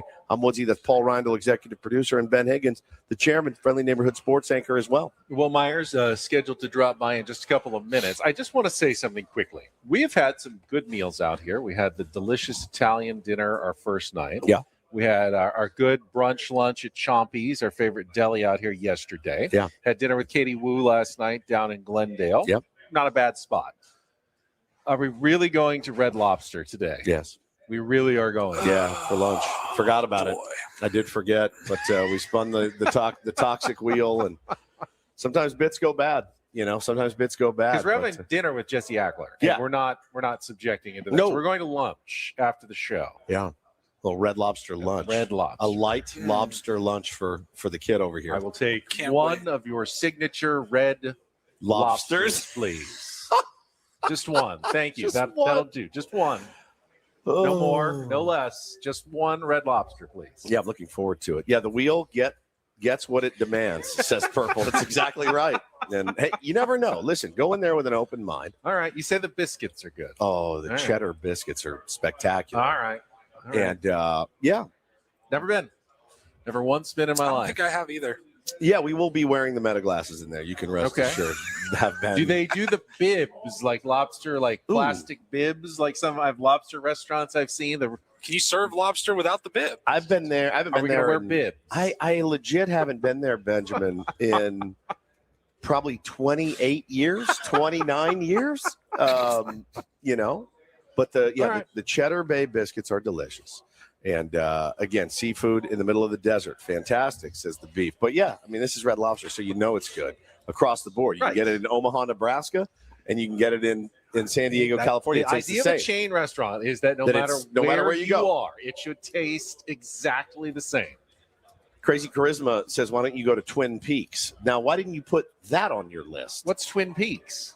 Paulie, do you know what Twin Peaks is? Yes. Other than an old TV show. It's like it's a version of Hooters. Oh, Why couldn't you have put Hooters and I- Twin Peaks and I didn't it's think they explicit had. on I didn't your think list? they had one out here that was a chain Oh, there's one restaurant. right by our house. Oh, we could have gone there for lunch. I don't know. Will Can we the take tier? Jesse Agler there? Will What, what do they mean by Twin Peaks? Is it like a mountain themed restaurant? Like Hooters is an owl themed restaurant. Hooters is about owls. Yes. Yeah, so this is more of a mountainous restaurant. Listen, we've established ourselves pretty well with the tier ones. They like us. They don't like when we go back on their word. I would be willing to go to Twin Peaks for lunch instead of Red Lobster today. Now, the only problem if with they'd that- let us off the hook. Yeah, we have to put it up to the tier ones. Please let us off the hook. But I don't know that the meta glasses at Twin Peaks would be a very good idea. That's that actually seems like a stupid thing All to I do. care about is the food. Which place is going to have the better food? I don't know. Will they let I us? don't know anything about Twin Peaks. That's what I'm worried about. And I guess I've never been to Red Lobster, so I can't say Generally, anything when there you're either. trying to advertise something else to draw people in, it's to take attention away from the quality of your food, which is not always the best. Although I know people who swore by like Hooters chicken wings. I They love were their- Hooters chicken They were wings. their absolute. They were favorites. my favorite. That's where you take your kids. I for took my chicken kids there. wings. Yeah, naked wings. They were absolutely spectacular. We had a blast. I mean, I really did like the wings. I read Playboy for the articles. I did. It was really good. Hooters for the wings. Really good writing. Really good. I don't think they're going to let us off the hook on this one. So it looks like it will be Red Lobster. right. But maybe next year. I'm going to go with an open mind. I'm Okay. trying to. I looked at the menu. I can't. I'm not super hungry right I- now, so the thought of it actually repulses me. That I'm going to sit down. Don't and want eat. a good lobster bisque right now. It's not. It's going to be 90 degrees by the time we go in. A good hot fish bisque is just not on my. It's just not on my car. It's not on my card today. I really want something light. I've eaten like a fat slob since we've been out here. I had Whataburger for breakfast. I'm falling apart. And I'm leaving for Texas this weekend where I'm going to also eat like garbage. So I'm just a wreck. I believe they have a good steamed flounder with side of broccoli that we can get you for lunch if you'd like to eat healthy. Now we have to go. We got to do it. We're men of All our right. word. We're All men, right. men's We said of we our would. We words. spun the wheel. I feel like the universe would exact retribution if we did not follow the wishes I of agree. the wheel. I agree. So, I I mean, I agree. can spin another wheel. It says No. yes or no. just keep spinning. Till we get what we want. Fine, Twin Peaks it is, guys. I don't know what to tell you. No, that's the wheel said we had to go. So that's where we will be. What did it say? It Very says, close. Yes, Yes, we still can we're leave. going. We can go. It says yes, we can go. All right, we'll go. Waiting on Will Myers right now. El Yeah, Gallo. he was going to do it, and then he walked off and wandered off somewhere, so now we're not sure. Oh, he did? PR's like, he said he would do it. I just got to find him again. Oh, all right, that's fine. We're just sitting here, so we're good. Corralling Will Myers was never. It was never It's easy. never our strength. No, it was in never- getting Will Myers to sit down with us. That's true. We've been doing the show for almost 8 years. Yeah. One thing we've never accomplished is getting Will Myers to actually sit down with us. Our 8-year anniversary is coming up next month. In March. 8 years together. We got through the 7-year itch, and now 8 years together, and hopefully many, many more. We'll see what happens, but yeah, we never had a chance to sit down and talk to Will. So I don't know. I don't know if he's coming or not, but we've teased it, so I hope that he does for the Tier 1 sake. They're very excited in the chat to talk to El Gallo. Will Myers has a special place in the pantheon of Padres stars. Sure. He was obviously an all-star Yep. and a very Rookie good of the year. player. Maybe not quite the superstar that some people were hoping, but Maybe around. I think what's more important, there are a handful of guys that can really be classified as fan favorites. Yeah. And Will Myers certainly fits that description. I wonder what the lag between retirement and fantasy camp is for these guys, because I could see him absolutely dominating and having a blast out at fantasy camp. I think he'd be one of the guys that you would sign up to come out and see and hang out with and have him coach a team. I think he would crush it here. So I wonder if they've asked him. I wonder if he's interested. I could certainly put in a good word when he sits down, because I feel like he would just, Paulie, don't you? He would just dominate out here and have such a blast and bust balls and do all the things that baseball players and coaches out here do. I think he'd be a dynamite fit. I don't know that anyone's ever pulled off a savvier move in San Diego than when he went downtown and bought an entire bar of drinks to celebrate with Padres fans. Legendary moment. That was a legendary moment. Very, very cool. And I tried to buy the Tier 1s all beers one time out at Petco Park. Do you remember that? I do. And it was difficult because they would only sell me so many at a time. Right. And so I had to keep swiping my card for 2 giant beers and handing them They out. thought you were drinking them all. Yeah, and I was like, it's a limit of 2 per customer per transaction. I tried to explain what I was doing, and they weren't really with it, and they didn't So want to help. there's no worse place to try to buy a round That than at the Petco. baseball Yeah, game. it's triple the price. Like, for instance, when I was playing golf this weekend, one of the guys I was playing with made a hole-in-one. Really? On the 5th hole, yes. And so he had to open the tab at the Goats to buy beers for everyone after the round. And what is it? Is it 1 beer, or is it as many drinks as people want? It's the tab is open until you close it. So it's usually you got a time limit. Like you got about 45 minutes or an hour after the round that everyone's just kind of picking up a beer or two on your tab. When I made my hole-in-one, I bought beers for everyone, but that was a great That's place a for stupid it. tradition. I'm just going to say it. I believe Everybody should be buying you beers. That's the way. Everyone should buy your They got it cocktails. completely backwards. You should leave there in an ambulance. You know what I mean? That's how it should be. Honey, I just hit a hole-in-one. It's going to be a long night. Yeah, Like, 83 whatever. guys who are all buying me 1 beer. Yeah, man. I think Why do you have to spend $600? Because you are paying back.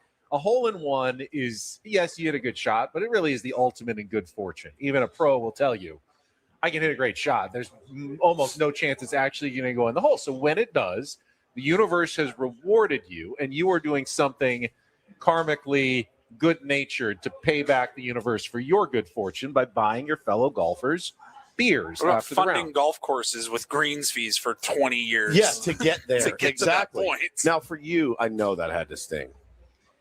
Or was the joy of finally getting one? Yes and no. I did it in a tournament, and I won a skin. So it just came out of the ultimate winnings that I had, because I won like $500 to $600. And by the time the tab was closed, it was less than $200 worth of beer. So I came out ahead. I came out ahead. I felt like only you could get a hole-in-one and come out then ahead. make money Exactly. instead of actually spending money. That's great. That's great. Well, we'll ask Will Myers about his golf game. Certainly, he's a big golfer. We'll talk to him about this new role with the San Diego Padres and how he got back into that. Certainly, if he does make his way over here, or we won't, I don't know. Or we'll just continue our tradition on this show of not coming interviewing. close, but not actually talking close. to. We'll ask for him every spring training. Close, but no cigar. We will be hearing from Nick Castellanos at the bottom of the hour, I believe, unless that is the plan. Will Myers decides to sit down at that point. Our conversation with Nick is one that I think you're going to want to stay tuned for. We recorded it yesterday afternoon, came back and sat down, and he is a thoughtful guy. He is an intense guy, but he was very nice as well, and it was really a pleasure to get to meet him. And get to know him a little bit more. Handsome dude, man. Sharp as a tack. Sharp as a tack. I really, after spending a little bit of time with him yesterday, you just want good things for him, because ultimately that helps us Padres fans and the team, and it'd be nice to have the kind of exit he had from Philly and to bounce back and have a really solid season for the San Diego Padres, who don't need him to be a massive superstar. At all. They don't need him to be a superstar. They just need him to be a really solid role player. And it seems like he's willing to accept any role that they give him right now. Yeah, I mean, they have some right-handed bats now with Andujar. He hit the home run yesterday.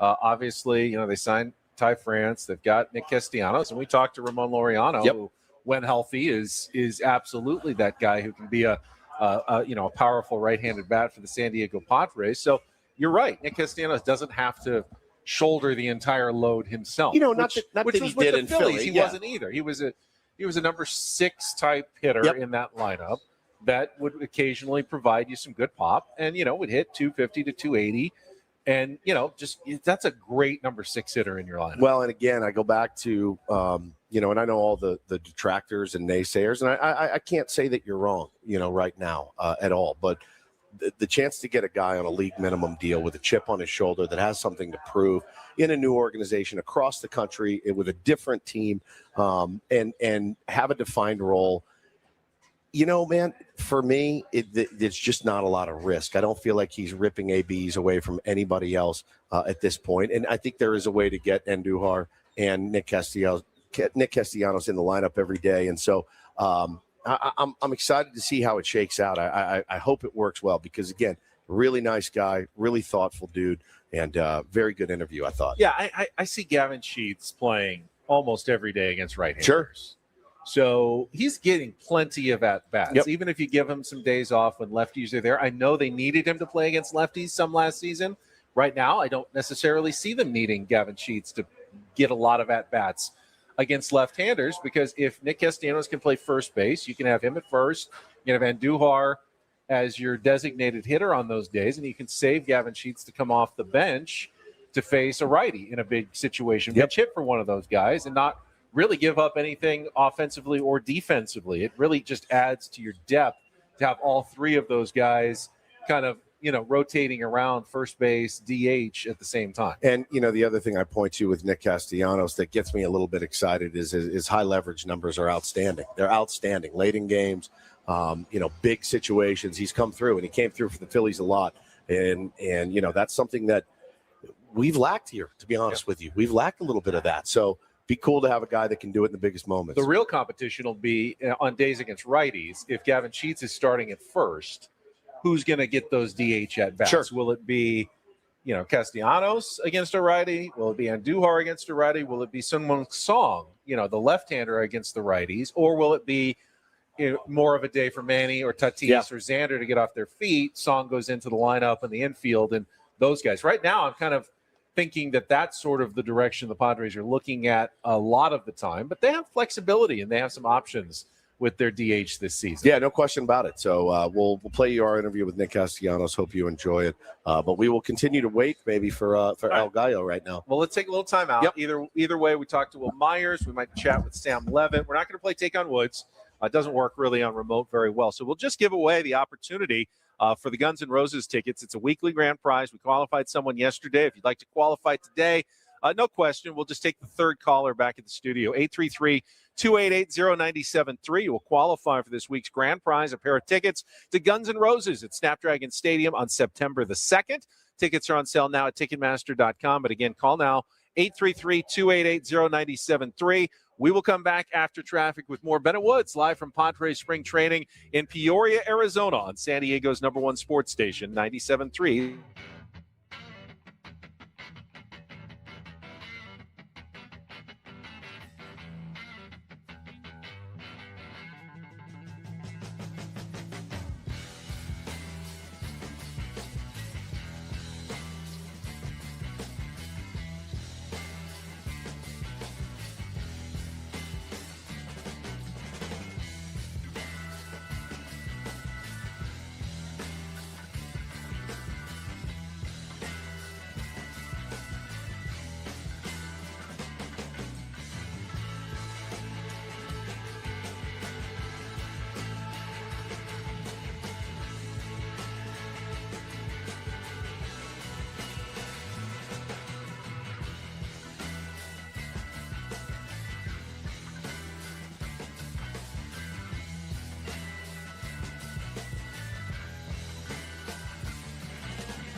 Hey, player, this is all yours. This room with this view. This speakeasy with this cocktail. Hey, could you make that too? The spa with this. Ah. And this pool on this roof. This is all for you. The all-new Hamul Casino Resort, now open.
Hey, player, this is all yours.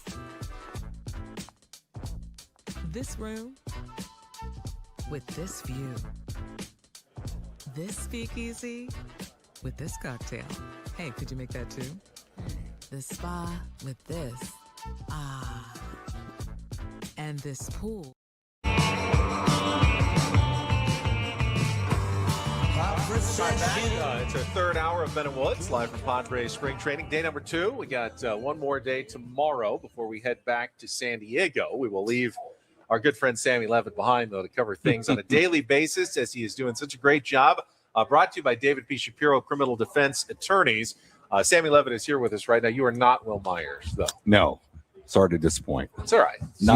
I did You're never not. I disappointing, did not Sammy. buy the city of San Diego beers after the 2022 NLDS. That was.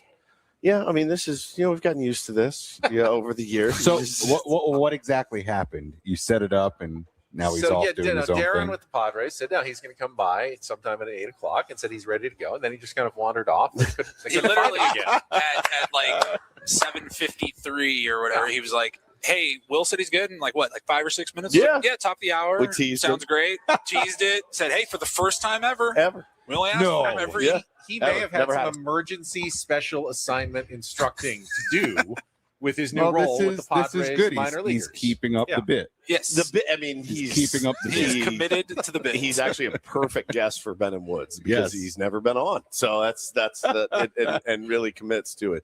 I had the chance. I just walked over. I was standing right behind the pitching machine, right? Like there's a net and everything else.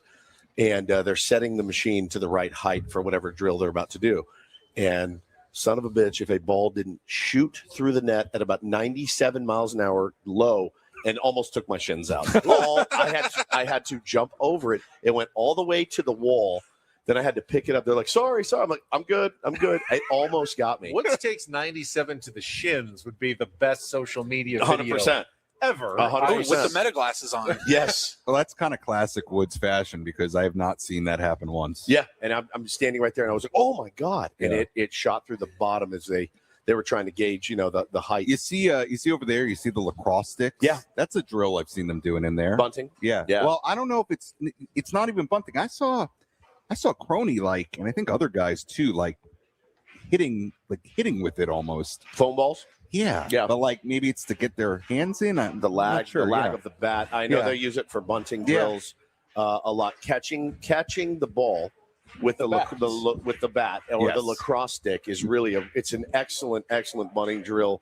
I coach 2 teams. I have not even broached bunting with my kids yet. I have not. We are still working on throwing, catching, and hitting, and we'll get to some of the finer points down the road. Plus, as you guys know, if you know anything about me, not the world's biggest bunter. No. So I'm not going to encourage that behavior. I think meta glasses, like getting someone to wear them while facing Mason Miller, would be awesome. would be unbelievable to I would see do it. what it really looks I would like do as it. a batter I would- wearing I would those against 100 Mason I Miller. would thought about that. I would 100% do it. Step in the box. Oh yeah, Yeah, 100%. you'd have to, and I'm sure he would be really nervous to dot you, and he'd throw it away. I mean, because he's he doesn't care if it's a big leaguer, also making $10 million, but So, some Sammy, schlub. Sammy, you were at the game yesterday, Yeah. and some schlub from the Milwaukee Brewers, I don't even remember his name, first pitch to Fernando Tatis Jr. Up and in. And Tatis has to dive. And it wasn't one of those Tatis a little overreach. No, it was going to drill him. Dude, I didn't even see that. Center on. You were just walked out, I think. Oh. And that guy looked sick out of the mouth.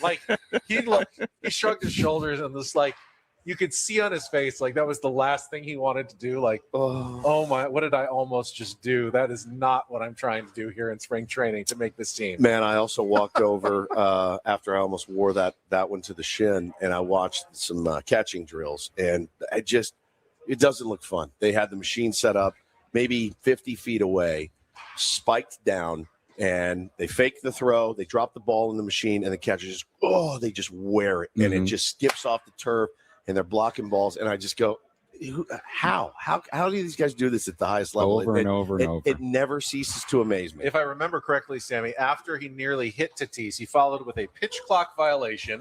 Yes. Tatis fouled one off. Yes. Another pitch clock violation for ball 3. And then ball 4. Then ball 4. Tatis took first I base. totally forgot about that. Yeah, that was He's like, that was a wacky. I don't actually have to throw the ball at-bat. again. Fernando Yeah. Tatis Jr. I just stand here on the mound Yeah, and just let him walk him. walk. After about a minute, they'll just send him to first base if I never throw the ball again. Paulie and I were walking out. When Paulie and I were walking out for the day, we heard ABS. Yeah. And we're like, oh, cool. And we stopped and we watched, and it was a strike. Oh, rad. Very next pitch, ABS challenge. Very next pitch, ABS. There was like 4 in a row at one point. And that thing is great. I love it. I love the ABS challenge. I think it's so fantastic. Yeah, the home plate umpire had some misses yesterday. There were a couple that were like very much in the strike zone that were I called know, balls. and you've been watching the games closer than we have, Sammy. And I know Craig Stammen has kind of probably told guys, hey, I want you to use it aggressively, told Campy that first game. But the strategy does change as the game goes on. If you have them still in the 8th and the 9th inning, you use them or lose them. So, you know, all of a sudden you got to tell guys, hey, you get one that's even close, give it a challenge because we got these 2 and we're still sitting here late in the game. So you're probably going to see it change quite a bit as the game goes on from early to late stages. Yeah, I think it's going to be fascinating, really. I said it to you guys a handful of days ago, and Craig has talked about it a little bit, some of the strategy that they'll have when the regular season begins with it. But, yeah, I think it's going to be sort of a fascinating thing to see what strategy is, if they're losing them early, how it affects late in the game, if you still have them late in the game. You're right. You're not going to take them home with you, so you're going to want to use them. So I think it's actually, for all the talk about ABS, I think it's kind of an underrated part of the season getting started, because I do think there are going to be a lot of situations early where they get used up really early in the game, and then you're going to have teams and fans that are sitting there in the 8th and 9th innings in crucial situations, livid, and you don't have them. Yeah, it's going to happen. It's going to happen a handful of times. I kind of wonder what happens, because, every catcher is going to have their own sense of the strike zone, and you're going to have ones who are really good at it. But if you have a catcher who's not particularly good at calling those, then do you have to say maybe we need the pitchers to start doing it? I mean, it's going to lower the value of some catchers if they can't really figure out when to call challenges. It was never something they've been asked to do for the most part.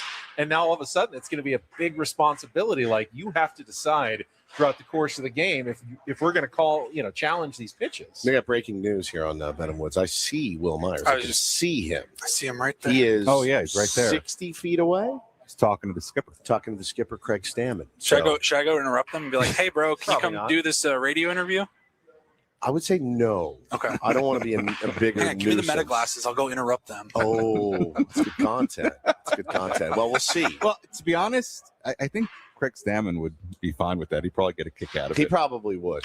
He's gotten rave reviews, man. He's really has gotten rave reviews. Been great. And again, obviously guys on the air, on the record, but also guys off the record. Yeah. Talking a lot about the way that camp has been run.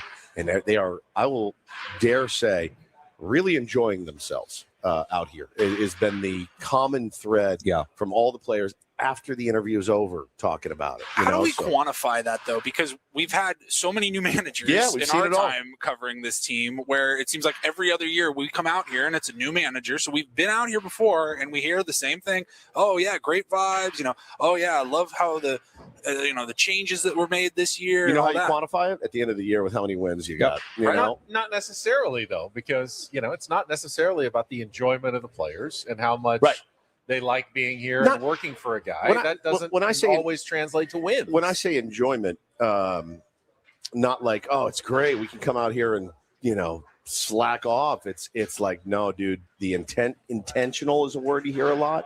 The intentional work that they're doing, and Jackson said it, Croney said it off the air too, about just how intentional Craig is as a human, and then how intentional the work has been out here and focusing on the right things, whereas not naming any names, but in a lot of these guys that have been here, they've had 4 managers, so they've seen it all, and they're like, no, I did feel we did spend an inordinate amount of time on things that weren't that important. Right. Now I'm able to focus on the things that are very important to help us win baseball games.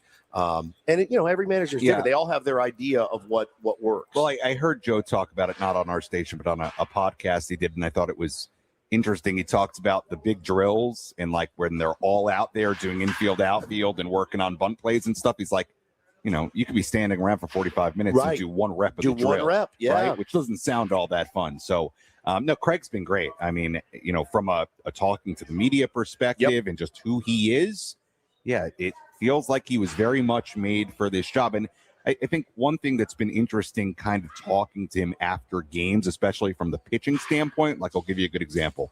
Yesterday, JP Sears struggles. Craig, and I think this is where him being a former pitcher really comes in. He kind of shrugs it off. He's like, hey, it's the first outing of spring. Yep. Like I've been there. Yeah. Like it's the first outing of spring. You're rusty. No big deal. Where there could be another manager that's harsher on a guy that struggles his first outing. So that could be something that players appreciate. And I think he will have certainly his own unique perspective on things as a former player and specifically former reliever. Sammy, always appreciate it. I know you got to drive out to Mesa today to cover. You know the what? Padres and Cubs. I am actually taking a short day. I'm not going to Mesa. Nice. My mom Enjoy is here. yourself. All my Yourself. mom wants to do is take a picture at Route 66 for her 66th birthday. So we will be driving up to Flagstaff and we will be doing that along with the stop in Sedona. So I'm I'm going to leave here. Arizona. You can't expense this. No, we're Bakersfield, San Bernardino. Yeah. I mean, it's Route 66. Yeah, so- All right, Sammy, thank you so much. All of Sammy's coverage presented by David P. Shapiro, Criminal Defense Attorneys. David P. Shapiro, helping good people regain control of their lives since 2010. All right, when we come back, maybe Will Myers. Nick Castellanos, or maybe Will Myers. I just saw Will. I gave him the fist raised in the air, and he looked at me and walked back into the clubhouse. One or the other. You don't want to miss it either way, because Woods nearly gets emotional with Nick Castellanos in that interview. We'll do that coming up, or we'll talk to Will Myers next year with Bennett Woods on 97.3 The Fan.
He just here. I'll show you a little. Just a little. Please don't. Just a little bit. What hurts on you? Nothing at all. A little bit. Nothing. Now, So let's say whatever you're about to touch is the only thing. Let's say It's gonna hurt. Right? All right, yeah. Okay. Pretend your knee hurts. Pretend your knee. It's going to in a second. Right here.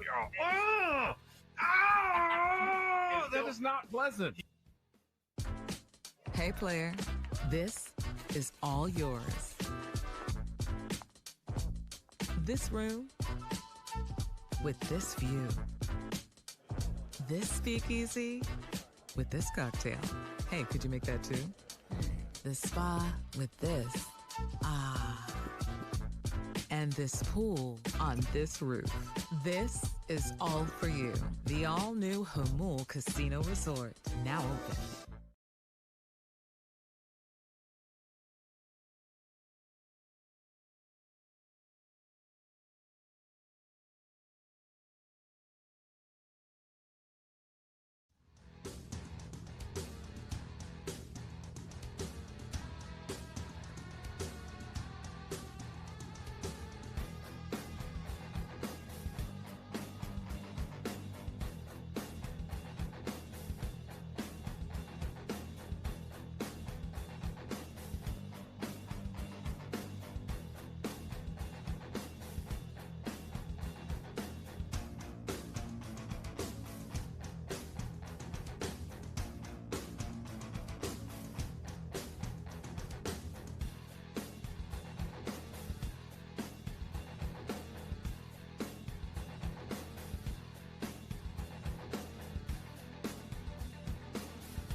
Today, warrior, mean stride. Today's Tom Sawyer, mean pride.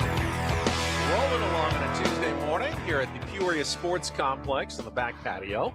I had some great interviews earlier today, but I think the one we were most excited and a little nervous about was sitting down with Nick Castellanos. Yeah. And it's something we actually did yesterday afternoon, Woods, and I was fascinated just by everything he had to say. Pretty fascinating character, man. Always was. He fascinated us when he was in Philly. We talked a lot about Casty when he was there, and remains a bit of a mystery and still a very fascinating guy. You'll hear it for yourself. Our interview with Nick Castellanos coming up right after this check of traffic on 97.3 The Fan. From the 855 Get Ross Traffic Center. Injured? Demand justice. Demand Jurowitz. 855GetRoss.com. Here's Sue Aller.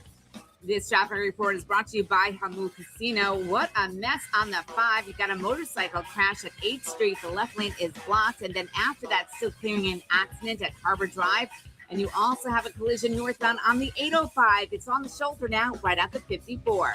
Hey, player, the all-new Hamul Casino Resort is all for you. Enjoy a super luxe hotel experience, a super secret speakeasy, an indulgent spa, and an epic rooftop pool. Book your experience at hamulcasino.com. I'm Sue Aller with Ben and Woods, San Diego's #1 sports station, 97.3 The Fan. Joining us right now, one of the newest members of the San Diego Padres, Nick Castellanos. Nick, it is great to meet you. Thanks for sitting down with Ben and Woods here on 97.3 The Fan. Of course. Thank you, guys. It's our pleasure. We the whole city of San Diego was rooting for the Phillies. I'm going to be honest with you, against the Dodgers in the playoffs. And we came in the next morning after that game and we talked about it. And one of the things that we pointed out that made us kind of instant fans of yours was your reaction to Orion Kerkering with just a moment that it just got away from him, and your embrace of him, We just thought that was really special and cool. What made you think about that in that moment in particular? Well, I mean, the play happened. It's over, right? So immediately my attention went to him. You know, and I don't know what that exact situation feels like, but I know what it's like to be on a field with 40,000 people there and lose it. You know, so let alone at that moment in the playoffs. So if I just know that I've had moments where I've felt like that and it feels that low, I got to make sure I'm right next to him to be there for him for whatever it is that he's going through. Because at the end of the day, like, we had so many different opportunities throughout that series where it could have turned out different. So to say that it's not like that moment lost it for us. You know, we win as a team, we lose as a team. And I just didn't want him to have to endure whatever that feeling was by himself. Yeah, and again, we talked about it. We're like, that's when we signed you here, we're like, man, that's the kind of teammate that these guys in the clubhouse will be looking forward to having. So you got here, you got the opportunity with the San Diego Padres. How's it been so far for you? Awesome. Yeah. I think, you know, the organization that AJ has put together is pretty first class. You know, I have a lot of good relationships with the coaches just because they all have been playing recently, you know, that from the minor league coordinators, even from our staff now in the big league. So, you know, I really enjoy talking to players that or coaches now that have put it down, let's say, just like within the last decade, only because like their emotions are still intact, you know. So not only I think can they start talking to you from a physical standpoint, but there's also a lot of emotional relatability there because they're still connected. You know, they were on the field going through it, playing the game recently. Now, do you know your numbers against your current skipper? I don't. You went 1 for 4 off of your current manager with a double, and he K'd you once. So all right, fair. That's a fair bout. That's what we said at bout. lunch. I said Nick's happy and Craig's happy. Yeah. We just 250 with a double. All right, I'll take. Did I get one? Is there an RBI attached to that? I didn't see an RBI. If there's an RBI or a run scored, then I think it sways. Yeah. Sway in my favor, or the latter. You know. Yeah, for sure. Is it weird though having a guy who's now so close to his playing career and managing, being your manager? I mean, what does that do for a player to have a guy like that?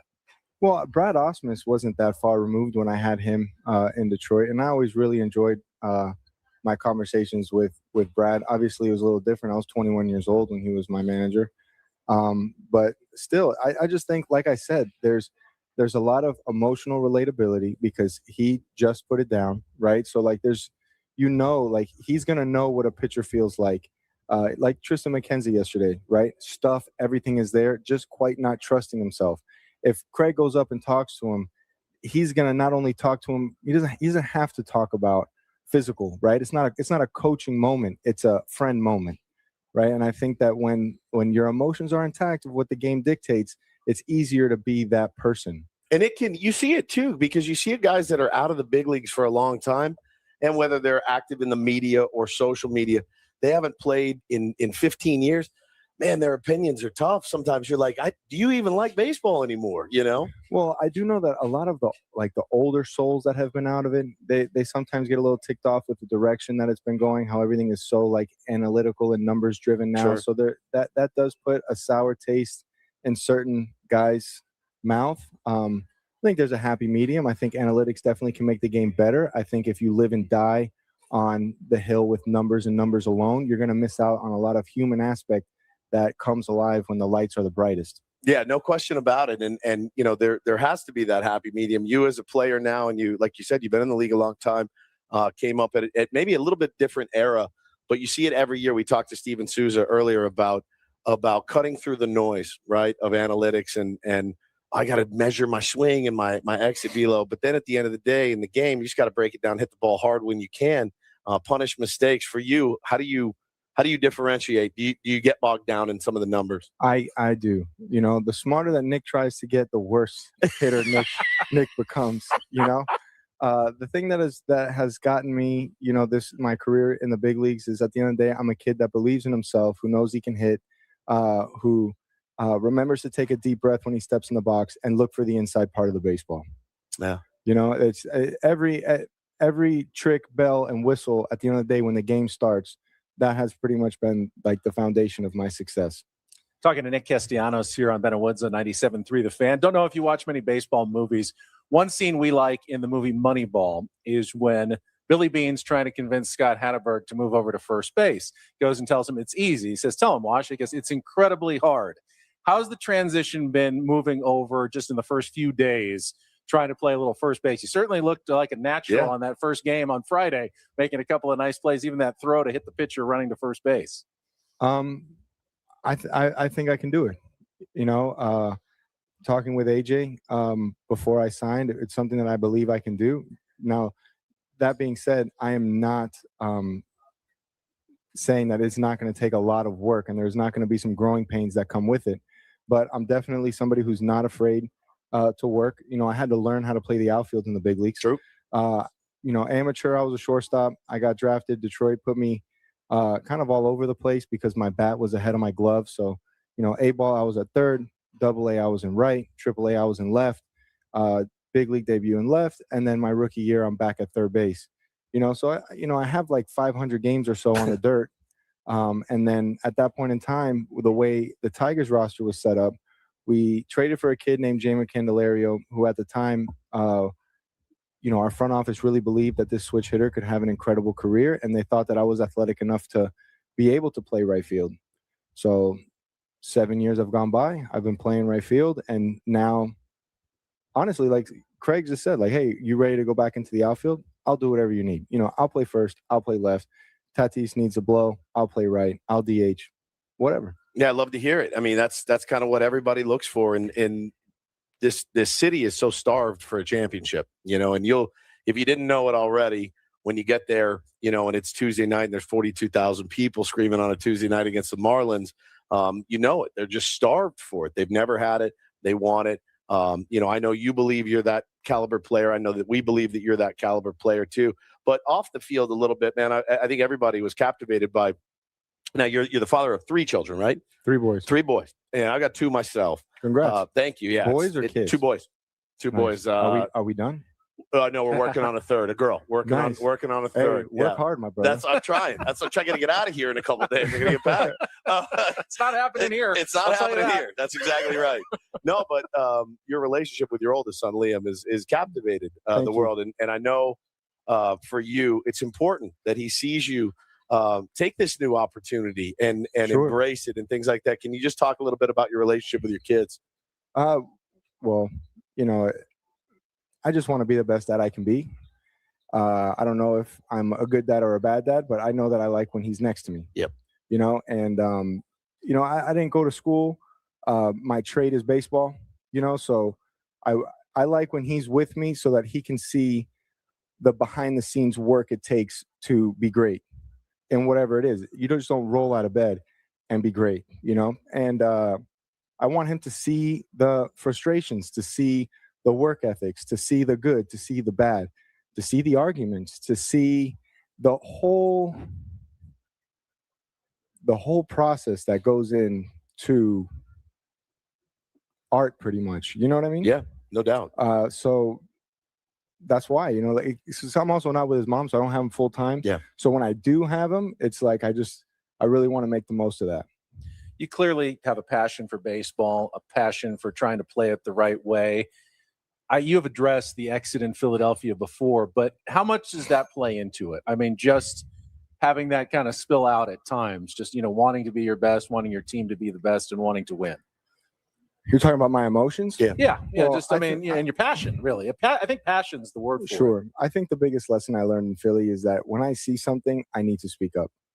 I need to, because if I don't, I swallow it. And then if I don't say it again, I swallow something else. And I'll keep swallowing until the point I can't no more. And sometimes when it bubbles over, it comes out quite colorful. I can relate, actually, very much to that. And so far, I feel like I've done a great job here. There's been some things that I've quick, and when you handle it in the moment, it's small. It's easy. It's when it starts compiling, and it just gets swept under the rug for, you know, months, sometimes years, and then when when it pops off, it pops off. Bubbles over. Yeah, no doubt about it. I loved what you said. Do And you have anything you need to say to me right now? No, we're Okay, good. just wanna make sure. You Okay. know, I've no Okay. problem just All right. telling you how I feel at all times. Yeah, no, that's why we're great. I love your handwritten letter. I did, and we talked a little bit about it on our show. But my favorite part in it was when you said, "I'll learn from this," because that's the lesson that I'm trying to teach my kids.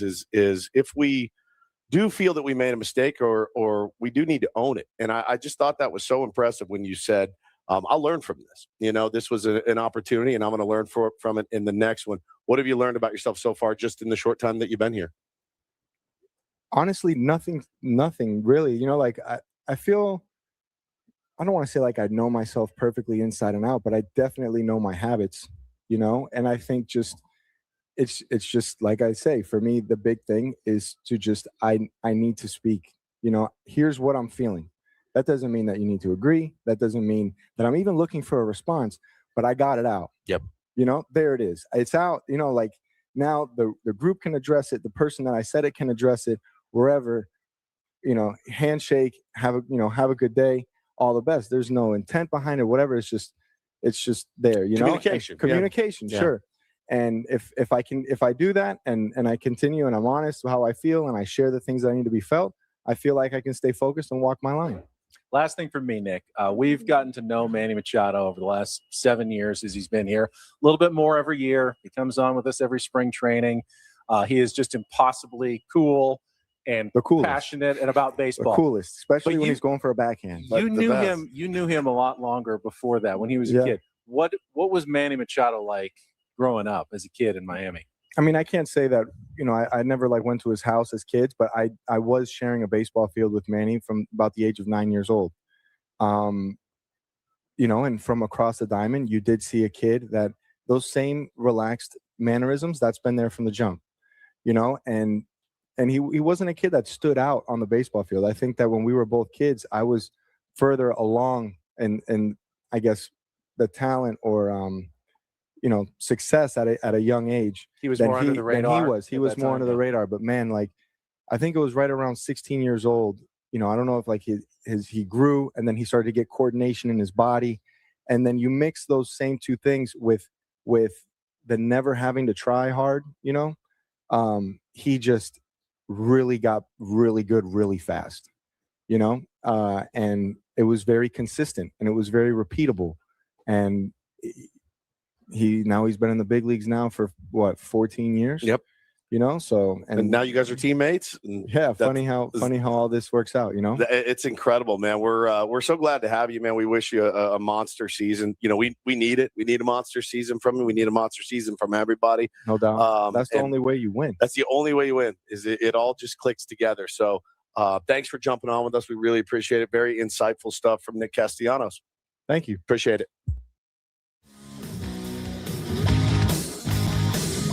Today we were worried about nothing, but it was still an intimidating conversation. Yeah.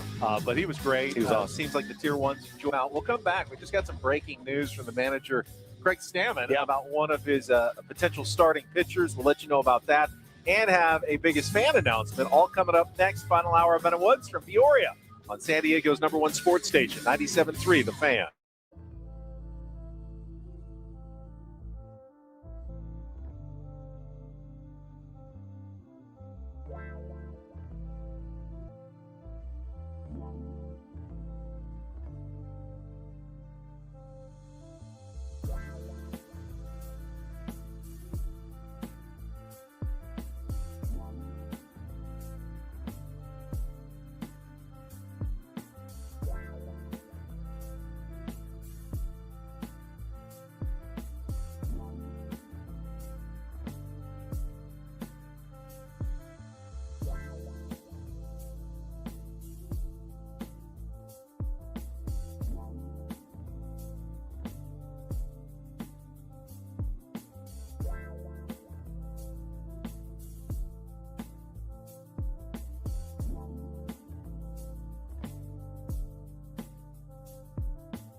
and Woods on a Tuesday, live from the Peoria Sports Complex. Still to come, we've got some Aztecs tickets to give away for tomorrow night's game against Utah State. I'm about to announce the biggest fan this morning as well. First, though, I have to ask you, Woods, how many times in one morning can a person talk to Jake Cronenworth? A lot. Just was looking over there and you were chatting with him again. Oh, he just told me a great story, though. Great story. I'll save it. It's not even 10 a.m. I know. It's 9 a.m. in San Diego, and you've talked to him at least 3 or 4 times. At least 3 or 4 this morning times already. Yeah. To be fair, he walked up to us that He last time. did. He walked up to us. You want to hear it now? It's pretty good. Let me do the biggest fan, Okay. and then I need to get the update. We're going to get the sound from Craig Stammen. He just gave us that was kind of a jarring kind update. of a disturbing update on Matt Waldron. But we'll let you know first that today's biggest fan is Daniel Garcia from Imperial Beach. Daniel, you've got 10 minutes to call us back at 833-288-0973 and qualify for our grand prize, 20 tickets, you and your friends, for a night in our Odyssey suite at a Padres game with all the fan staff later in the season, catered by Spiro's Mediterranean Cuisine. Daniel Garcia, IB, 833-288-0973. Before you get to your story, I don't really want to have to say it. So this is straight from Craig Stammen's press conference just a couple of minutes ago, his morning scrum, with an update that he started out when he gathered with the media. Quick update, Matt Waldron, maybe noticed he hasn't been here the last couple days, had an infection in his rear end and had to have surgery to drain it and make it better. So he's been in the hospital the last couple days, hopefully discharged here pretty soon, but all good, but he'll be out kind of week to week, depending on how that incision heals and, how he's feeling moving around. This puts a crimp in his ability to compete for the spot, doesn't it? Yeah, it definitely does. Sets him back. He was in such a good spot. We saw him pitch his first game. Velocity was up. Knuckleball was working. Had all his pitches working. Good command. So, disappointed in that regard for Matt. Something he couldn't control. Something crazy that happens. But, we'll take care of him the best we can. Set him up here for the end of spring training. Get him going. And then we'll see where that takes as the season goes and, where his rehab process goes. All right, that was Craig Stammen, the skipper, just a couple minutes ago at his scrum, and obviously sounds very unpleasant and, hopefully for a speedy recovery for Matt Waldron. The timing couldn't really be much worse. Yeah. Pitched really well 3 days ago and now is not going to be able to pitch week to week, but, that gets you close to the start of the season. He has no options left. You can't send him down to the minor leagues. Right. Now, if he was still injured, or on the injured list, you could keep him there for a while. But if he's back, you can't necessarily do that either. It just it's going to make it a very tougher decision and tougher, opportunity now for Matt Waldron to try to make the team. So how does that work? So if he's injured and week to week, when camp breaks, if he's not injured, he's out of a job. Correct. He's got no options, a free agent or whatever. So, he'd have to pass through waivers. Right. You put him on waivers. You can try. Another team might claim him. Sure. Now, they may have to also deal with the recovery if he's not ready to come back necessarily in time. That's a tough break for him, man. That's really unfortunate. One of the things that Craig Stammen said is, you might have noticed that Matt Waldron hasn't been around here. It's really hard to keep track of everybody. It is. I mean, even for Sammy Levitt, Kevin Acey, the reporters who are here every day. Yeah. You don't see a guy a couple of days. It's not that unusual. You're not going to see everybody every single day. Yeah. So it is very easy actually for teams to sort of hide guys, unless they are truly like superstar players. And everyone's going, well, where's Fernando Tatis Jr.? I haven't seen him in a couple of days. But for most guys, pitchers maybe competing for a spot on the roster, you might not notice that they weren't there or not throwing a bullpen because you were looking at someone else that day. So I don't know if anyone had noticed that Matt Waldron was gone, but it is, impactful news here at spring training. Yeah, big time, man. And it's a huge bummer for Matt Waldron, man, obviously, and hoping for the best for him and that he recovers and finds his way either with this organization or another one, Benny. But yeah, there's, we talk about it many, many times about how baseball works itself out. And, sometimes the embarrassment of riches of starting pitching potentially, it does find its way to work itself out. And you end up with what you end up with kind of at the end of spring training because guys will get banged up. weird things will happen like this. But yeah, that's a tough break for him. Yeah, I don't know where the competition. I wouldn't. It's probably too early to try to handicap it. Yeah. We haven't even seen some of the pitchers in actual Cactus League games, although everyone's thrown either on a backfield or in a game. JP Sears struggled yesterday. Matt Waldron looked good, but now he's hurt.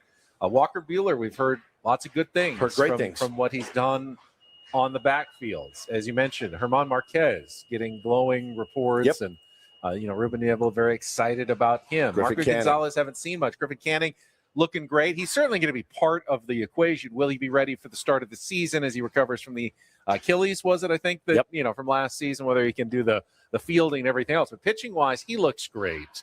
So I think that on whole, the news has been more good than bad for the Padres in that competition, but it hasn't really sorted itself out even a little bit at this point yet. Funny story that Croney just told me. So we were watching Nick Pivetta, and Joe Musgrove throw a bullpen, and we're standing there, remarking of how firm it is and how hard it is. And Croney walks up to us, and we said, "Man, how do you guys hit anything?" And he goes, "I'll take you back. A few days ago, first day, we're on the way back fields."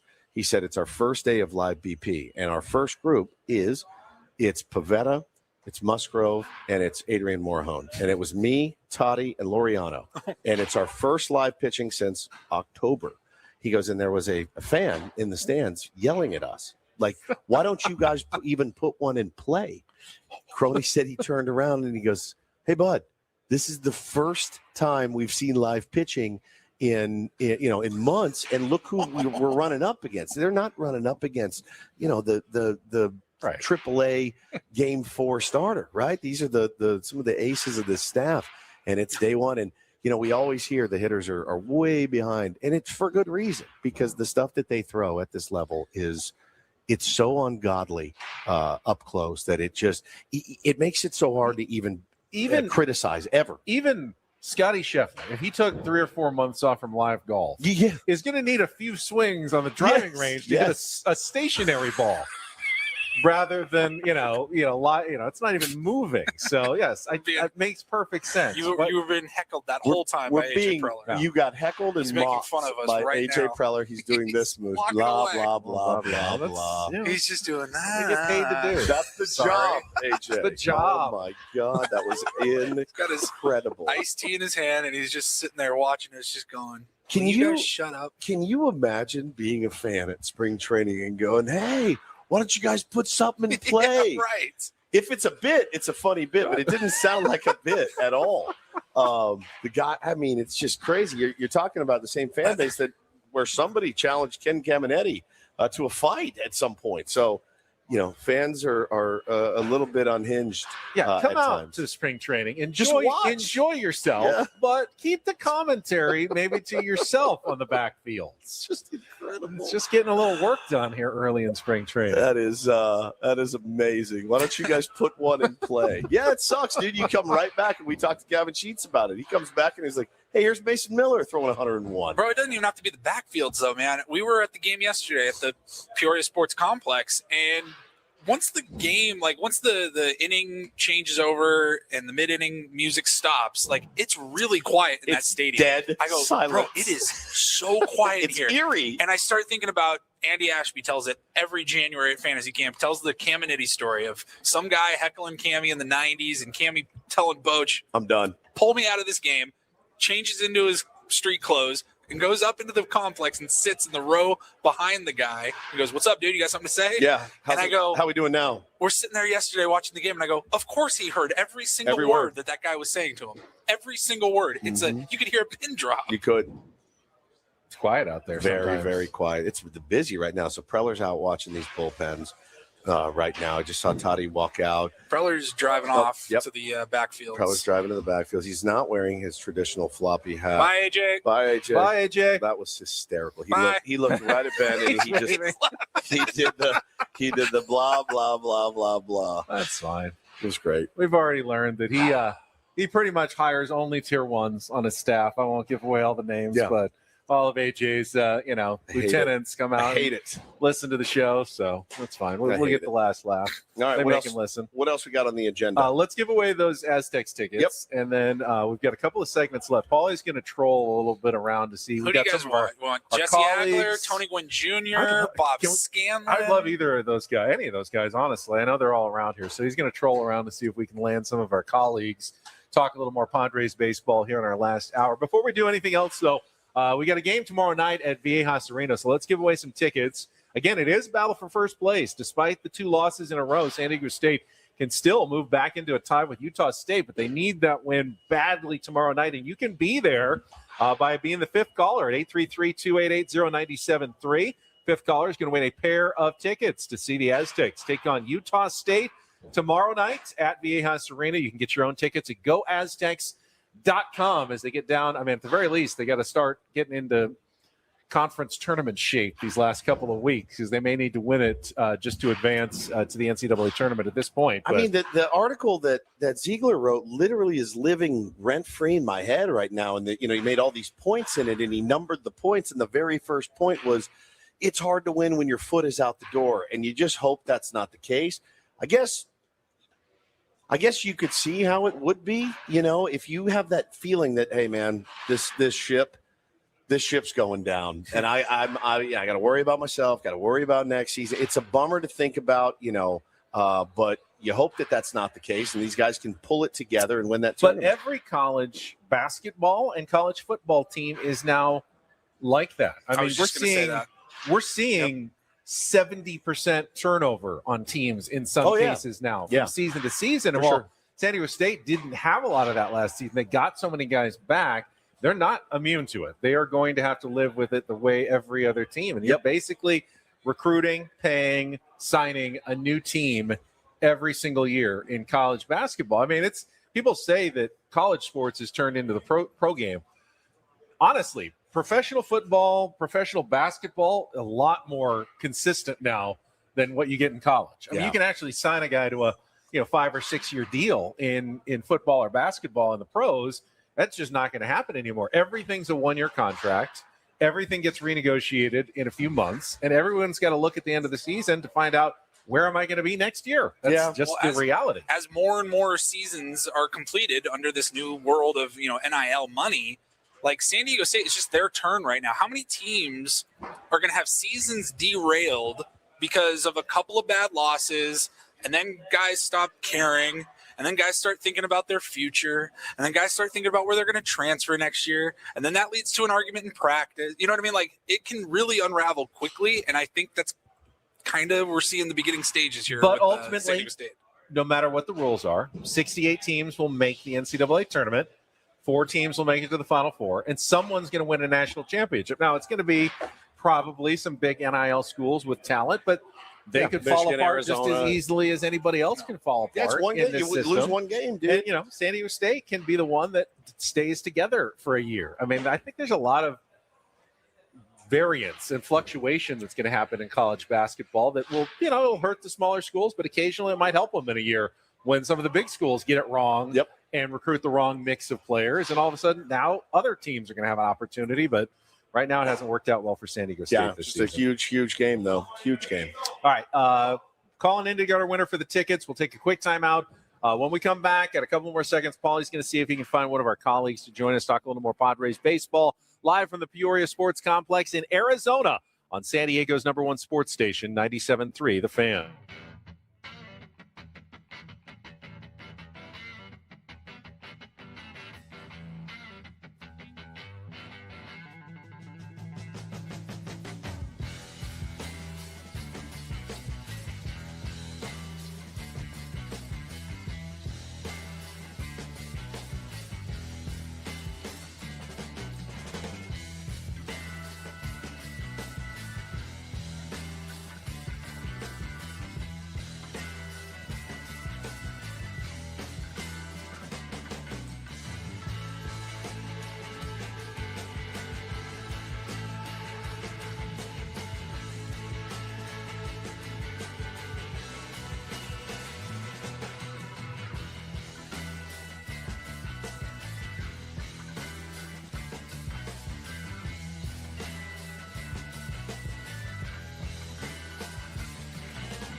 player, this is all yours.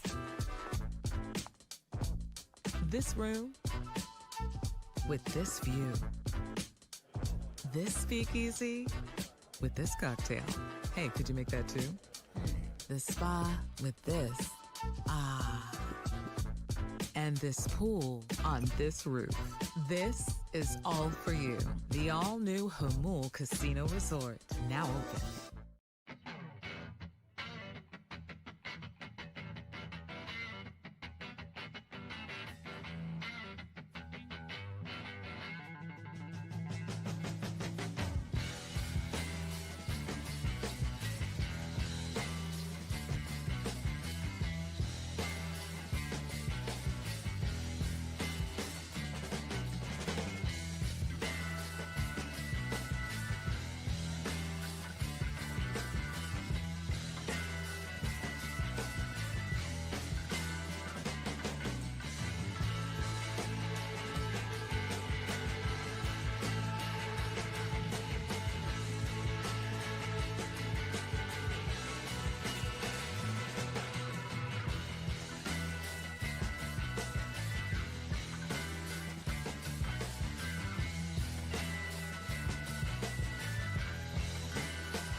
Hey player, this is all yours. This room with this view. This speakeasy with this cocktail. Hey, could you make that too? The spa with this. Ah. And this pool on this roof. This is all for you. The all-new Hamul Casino Resort, now open.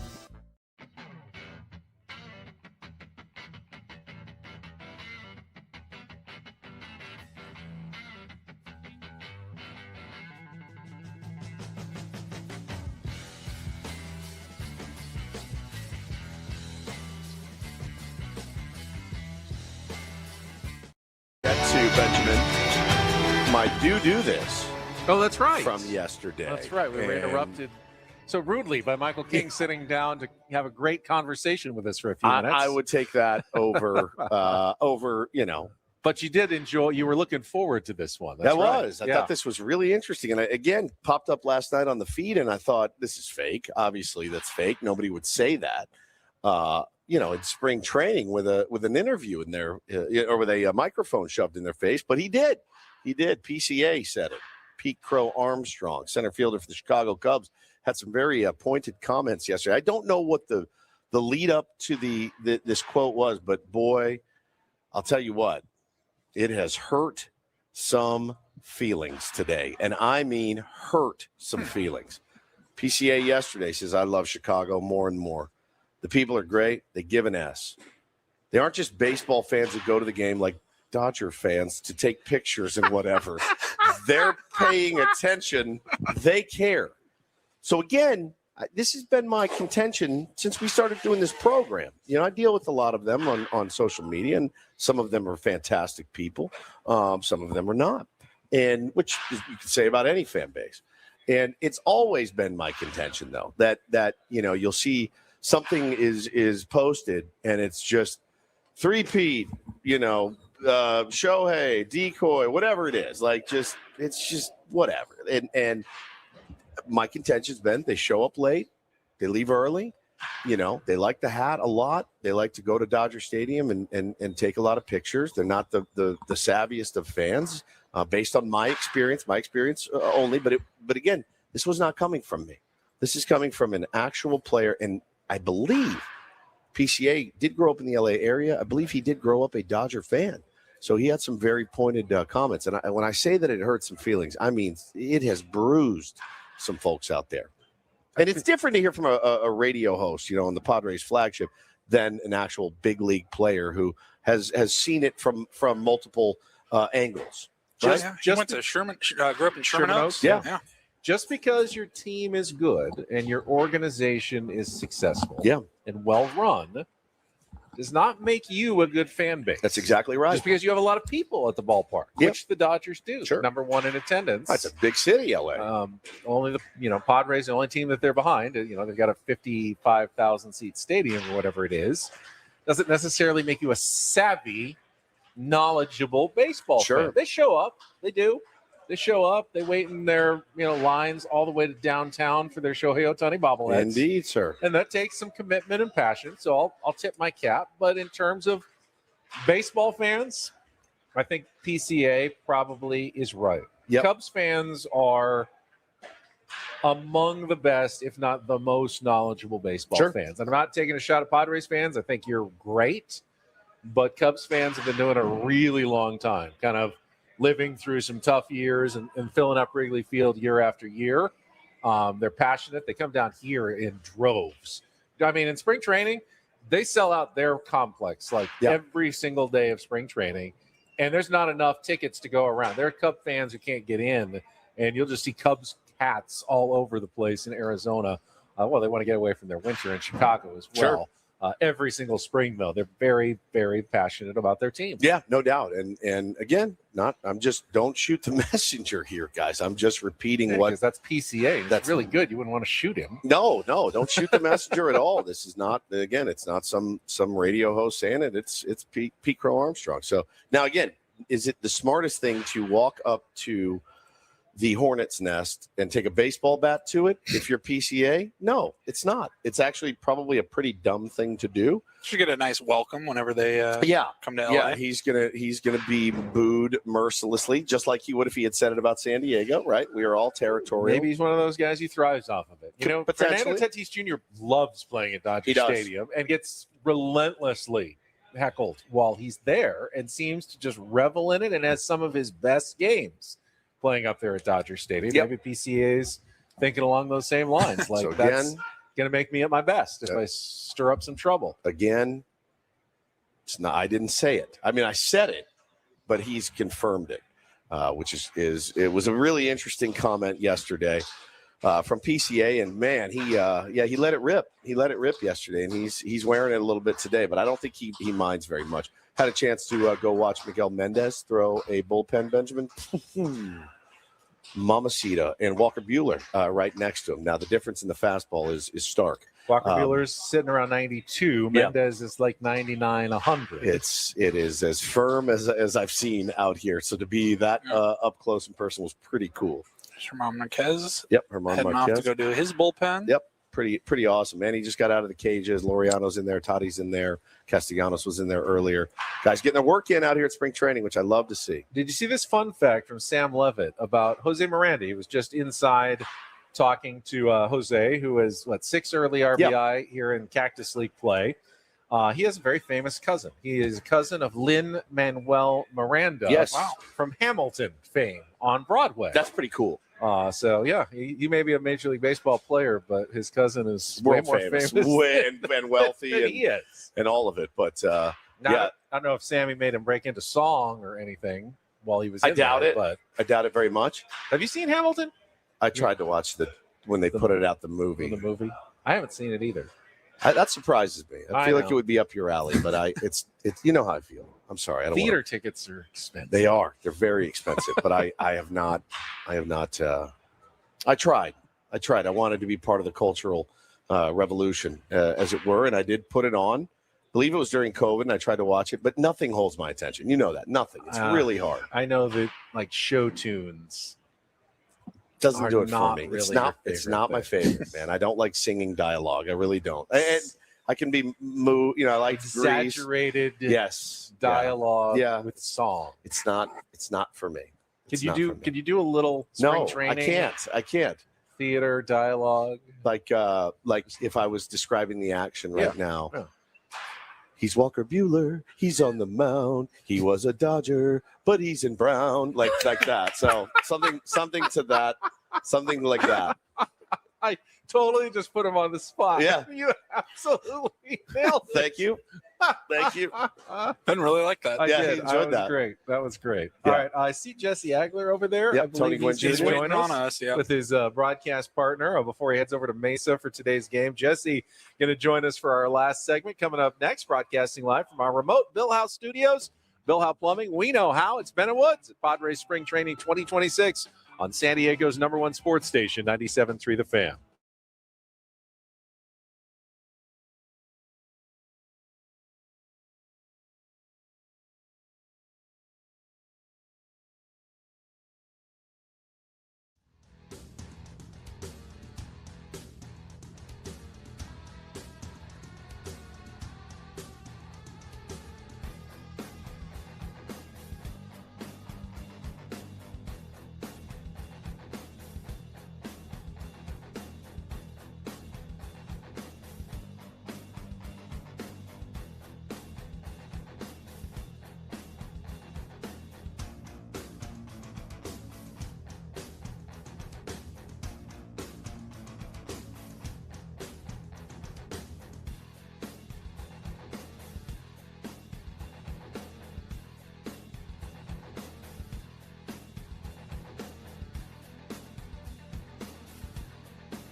He just, oh, here, I'll show you a little. Just a little. Please Just don't. a little bit. What hurts on you? Nothing at all. A little bit. Nothing. Now, So let's say whatever you're about to touch is the only thing. Let's say It's gonna hurt. Right? All right, yeah. Okay. Pretend your knee hurts. Pretend your knee. It's going to in a second. Right here. Oh, that is not pleasant. Hey, player, this is all yours. This room with this view. This speakeasy with this cocktail. Hey, could you make that too? The spa with this. Ah. And this pool on this roof. This is all for you. The all-new Hamul Casino Resort, now open.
Final segment of Ben and Woods here on a Tuesday, and then we'll be back tomorrow, 6 to 10 a.m.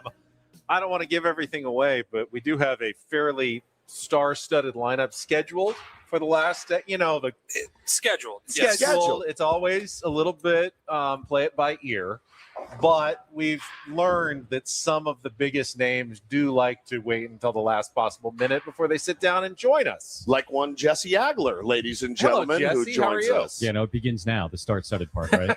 This is it. This is the cutoff. kickoff of the star-studded portion of the week in Peoria. I got to check traffic quickly, and then Okay. we're going to talk with the voice of the Padres, Jesse Agler, to wrap up our show The here 805 is a mess. on 97.3 The Fan. From the 855 Get Ross Traffic Center.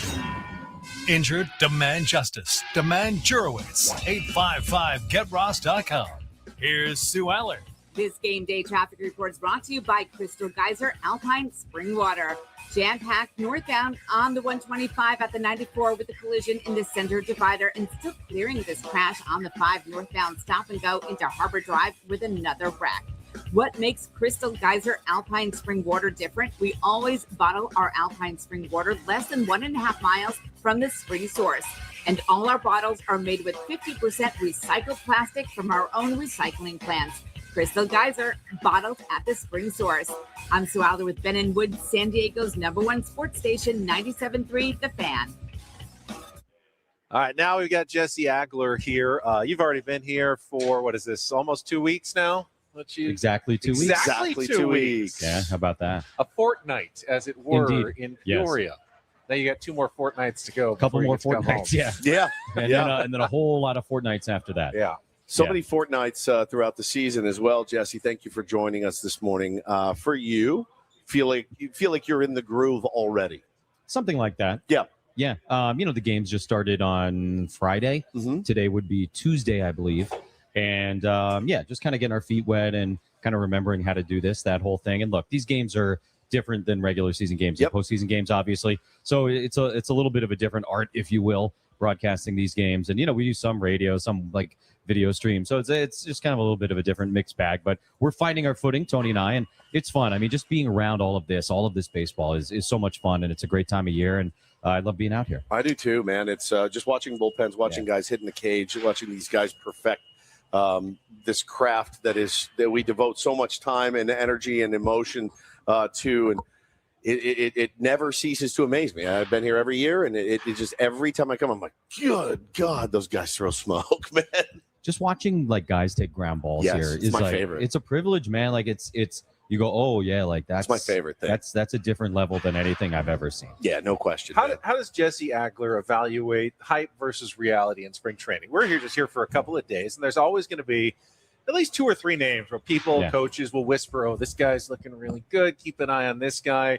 How much stock do you put on what people are telling you at this point in spring training? And, the guys that you're specifically looking out for? I think it's one of those things like time will tell. I mean, everything happens over the course of the long spring and the long season. But you also have to remember that, surprises do happen. At this point last year, February 24th last year, I don't think anybody gave Gavin Sheets an opportunity to make the Major League roster. Yep. Ended up being one of the most critical contributors to the 2025 Padres. So that's one of those things that's like really important to keep in mind because there are surprises. And Gavin Sheets came off the bench opening day, hit a huge pinch hit home run against the Braves. He's pretty much a regular guy most of the season when all is said and done. So, there's going to be hopefully at least a story or two like that. There's also potentially going to be a story that goes the other way. Somebody you think, of course, they're going to be a key contributor, and they end up not being that way because of injury or performance or whatever else. So, look, it's a soap opera. The season is a Russian novel. The twists and the turns every year that go on, and it's impossible to sit here and predict things. And, yeah, you see something you like or you hear something you like, but you can't put too much stock into anything today or even a month from now or 2 months from now because so much happens. And I know you get excited about the details and sometimes the minutia of baseball. And there's a lot of it. And every year you guys as broadcasters and these players and these managers and coaches, they're faced with new additions, hey, these bases are the size of a pizza box now. Or, how do we navigate that? Then it's the pitch clock. Now it's ABS. It's been awesome so far. I've loved it. I loved every second of it. I can hear you when you were talking about it. Paulie and I were driving in, and I could hear your brain working. 7 million scenarios of like, did we blow that challenge? Should we use a challenge here? It's going to be fascinating. It's going to take some time, I think, for everybody to figure it out. And I don't know, and this isn't a critique of anything, but I don't know that spring training is the best time to figure it out because there are no stakes. And you're going to get into the regular season, and you're not going to see a second inning challenge with 2 outs and nobody on base. You're just not on a 1-1 count, which like you see in spring training. So, I think, the fact that it's been used in AAA the last several years, these teams have a pretty good idea of what the strategy should be. Talking to people, I think generally you try and keep your challenges for the 7th inning and beyond. You'd love to have at least one available come the 9th inning. I think one of the things that Tony and I are seeing in the first few days here, and we had ABS in spring training last year, but I think everybody's taking it a little more seriously this season, of course, because it wasn't going to be used last regular season. The catchers, they're going to be the best at it. The pitchers aren't going to touch it, I think, generally with a 10-foot pole, rightfully so. The catchers are really good at it. And that wasn't a shot at pitchers. They're 60 and a half feet away. 100%. And they think everything's a stretch. And they think everything's a stretch. Sure, you said it, not me. And then, the hitters' success rate, not so good right now. Now, are there going to be guys who are maybe really good at it from the batter's box? Potentially. We've said our whole lives, right? Hey, this guy's got a really good eye. Sure. That's going to be put to the test now. And we're going to find out who actually has a really good eye. But the catchers seem to have a very good read on it, particularly the guys who had some experience with it in AAA. I asked the question earlier, what happens when there is 1 or 2 catchers who aren't particularly good at it? What kind of adjustments are they going to have to make? Are they going to have to let the pitchers start doing it a little bit or not? Because, the catchers aren't inherently all going to be good at it. We're assuming they'll be better at it, but each team's going to have to kind of gauge their own level of skill among their own players on how they're performing on the challenge. And the good thing is, right, you're going to have all the data you need to figure that out, right? It's not just going to be the challenges made. You're going to be able to have on the on the iPad all the challenges not made. You're going to be able to look at every single pitch and after a game or after an inning be able to, hey, look, this one we probably should have taken a look at. And so I think guys will get better at it. I think catchers are generally extremely adept at learning things like that, and I think most guys that struggle with it, if there are some, they'll get better as the season goes. And they goes. probably can set up a track man and have the catcher just go ball, strike, ball, and give instant feedback as they drill it, just like they drill everything else here during spring training. Now, it's different. Remember, different hitters are going to have different strike zones up and down, so that's part of it. But so far, the catchers have been very impressive with it.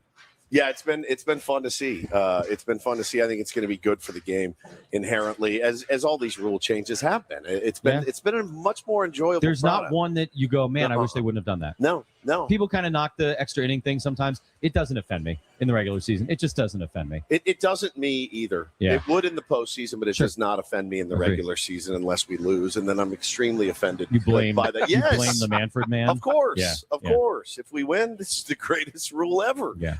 Jesse Agler joins us this morning. So we haven't talked to you since the heartbreaking disappointment of the football game and how it ended. I'm sorry. University of Miami we're talking about? Correct. Yeah, the national championship game. Yeah. It was cool. You know, I mean, we talked after the semifinals. Yes. The next day. Yes. In the fact, next morning. right here. It was cool. You know, it kind of felt like a house money situation a little bit. National championship Been there. game. Yep. Certainly heartbreaking. Had it at the end, had a shot. But that's all you want, right? As a sports fan, you're in a position to win the game. Didn't happen. Guy made a bad throw. That's life. You know, that's sports. But it was fun. It was a great ride.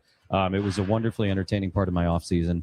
Watching it. Yonder Alonso just rolled through. I saw. We got very excited. I saw. You know, did our little hurricane thing. Yep. I had an unbelievable conversation with Manny the first or second day here. We were breaking the whole thing down. You know, he's very enthusiastic about it as well. So yeah, it's fun. You know, I mean, look, if you're a fan of a team, pro team, college team, whatever, all you want is for them to matter. Get and a be relevant, shot. Yep. right? And that's the beautiful thing about the Padres the last 5-6 years is like they matter. And, you know, I know that that's not the ultimate bar to clear. And I know the championship is the thing we're all after. But having a team that matters year after year is like, as a fan, like that's what you want. That's what you're desperate for. And when you don't have that, it just sucks. And to be able to have that again for my college is great. It's even better, obviously, to have it for the Padres. No doubt. And now Nick Castellanos is here, another Yeah. Miami guy you can Yeah. relate to a little bit. We got to talk to him on the show earlier this morning. Actually recorded it yesterday, but very interesting. Why are you giving guy. that away? Nobody would have known. No, we always give everything away. we we're give not, everything we're away. not the kind of people Yeah, who no, won't you tell can't you the fake truth it, yeah. about. We didn't This is wear live, by the way. yesterday what we wore today. That's also Yeah. true. Yeah. Costume changes. They would have caught on. They're very Yeah. quick, the tier ones. I have a chia seed stuck in my teeth. Sorry. Do you? That's all right. You're on TV too. Yep. That's all right. We're good. Take your time. What do you think about Nick Castellanos so far? I'm excited about it. You know, I mean, you think back the last few years, right? And when's the last time there was like a true kind of like power pull right-handed hitter? Not that he can't go right center or anything like that, but like this is a guy that can, you know, lift it over left field here, and left field at Petco is We enjoyed Higashioka. That wasn't Yeah. his reputation. He had one great season. he did, doing you know, it, but and yeah. he's the guy. He's probably the one guy in the last few years you could point to. You know, if Nick Castellanos is kind of at his power, you know, we all know about his drives to left field, and he's capable of doing that, and he can make it happen, and that's a real element there. And then the defensive thing at first base is going to be fascinating to watch. Made a couple of great plays the other day, starting at first base today for just the second time this spring. So excited to head over to Mesa and check that out. We may need you to start apologizing for random things as he So you is wanna know coming what up to the happened? plate. Well, we didn't bring up We did the not. witchcraft The jinx. with him, but we did a whole reel on it last year, and I ran through all of the things. It's unbelievable. It is really, and if it's accurate, and who knows, it's the internet, but if The it's other- accurate, it's witchcraft. The other day in one of these games, I forget, it might have been the game in Surprise, Bill Mazeroski had passed away. Yes. And, you know, it's spring training, and like I try not to tell stories when the Padres are batting in the regular season, but like spring training, you only have a feel. It's just, you know, you're kind of like whatever.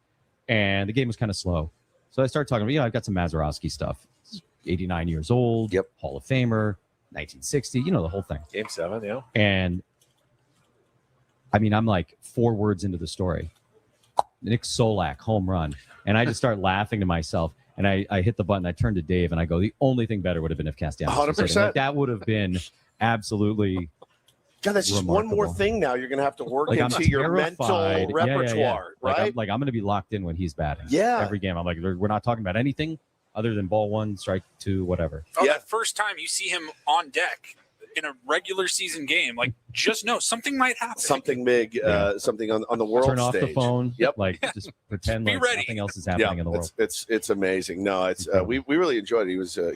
He's a very intense guy. Very intense, you know, and I like that. I mean, you know, look, every clubhouse has its own personality, Yes. and you know, there's different levers that get pulled in different directions. But look, he and Manny have known each other since they were 9 years old or Yep. whatever, and you know, I think there's a real bond there and a connection there, and you know, I don't mind having a guy or two with an edge in the room. I think that's an important part of a winning team. Big time. You're an Airbnb vacation rental guy when you're here, not hotel, or are you hotel? They kind of have like it's like a short-term rental apartment situation. Apartment So the Padres handle it for I don't me, know if you heard the story that we shared with our friend Katie Wu. She told us last night. No. 20th floor of her local hotel. Nice suite. She's a platinum member or whatever, so they upgraded her. Flooding on the 14th floor 6 days ago. The elevators haven't worked since. 20 floor walk up. 20 every floor day. walk up and down. Hang with them. Hang with them. That's some good day. cardio, though. It is. Every single Not day. great with the groceries. Yeah. Wow. It's staggering. And I go, you're still there. Because I would have, one day I could have handled, 2 would have been okay, and then 3, that's it. If Yeah. it's not fixed by day 3, I'm pitching And a how literal long has fit. it been? It's been 6 days. It's 20 Spring training's flights long upstairs. enough. That's 20 flights. You better not forget anything. You better not. No. Yeah. I mean, you can't go down like, I'm hungry. I'm going to No, go no, get a no, snack. Like, it's 20 flights. Our building at work is 6 floors, and every now and then the elevator will be down. If I had to walk up before the show, Yeah.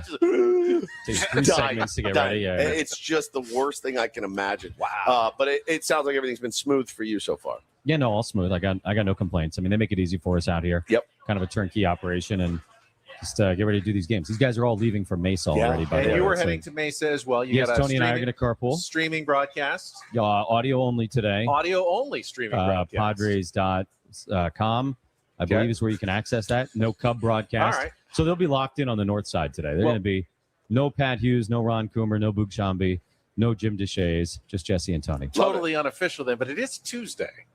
And Jesse Agler is going to be broadcasting. Oh, a yeah. game. Yes. Lock it in. I thought maybe we just do something Throw one very out. simple for you. Yeah. Your Spring training incorporator for the spring training broadcast is Red Lobster. Red Lobster. Yeah. We are off to lunch there. Catch your lunch. Yeah. We spun the wheel of chain restaurants. I and heard that's about what it that. landed on. It's So phenomenal that's- bit, by the way. That's where we are heading. Phenomenal. for lunch today. It's not Yeah. that Red great. Lobster. Phenomenal now. We'll see about like 3 hours from now. Exactly. If we cancel on you tonight, it's because we all got ill. We have dysentery. Seafood bisque for lunch just sounds amazing in Arizona, doesn't it? We will. It's all flown in fresh. Don't worry about it. Every time. Yeah, every day. It's like FedEx, freeze dried, dry ice. I can't wait. Anybody understand dry ice? No. No, it makes no sense to me. It sublimates. It goes straight from a solid to a gaseous Right. state No without liquid. the liquid Yeah. in between. That's called sublimation. How do they do that? Sublimation. I don't know. You're going to have to ask how physics Well, works. wait. at that Let's have point. him But work no, in it skips sublimate. right- That's the word. You I like would that? like. Yeah, I like right. sublimate. Sublimate is that one of your? Yes. Sublime. That's what I'm Oh, I don't thinking. like sublime. But sublimate, I would really like you to work in today. I think that would be better than Red Well, Lobster. be careful not to sublimate at Red Lobster. You don't Oh, want that. God. You sublimate after Red Lobster. Well, we will see you for dinner tonight. All right. Look forward to that every year. Yeah. And Not at Red Lobster. Not at Red Lobster. We actually moved it to lunch so we wouldn't force it upon you. Because he wouldn't I'm- have gone. He would have not That's a good come point. with us. I would have hung out. Yeah, yeah. Come and hung out. Watched us. The great Jesse Agler, everyone. I Thank think you, guys. that's about it. Thank you, Jesse, You got very it. Thank much. you. Thanks, Jesse, Lobster. Thanks, buddy. all of our guests today appear on our SDCCU fan hotline. It's not big bank banking. It is better. 2 shows down, 1 show remaining. Tomorrow on the program, maybe Manny Machado. Maybe. Usually likes to sit down with us on the last Who have we day not talked to of yet? camp. Those guys. Maybe someone we haven't talked to in several camps could be sitting down with us as well. I'll just leave it at that.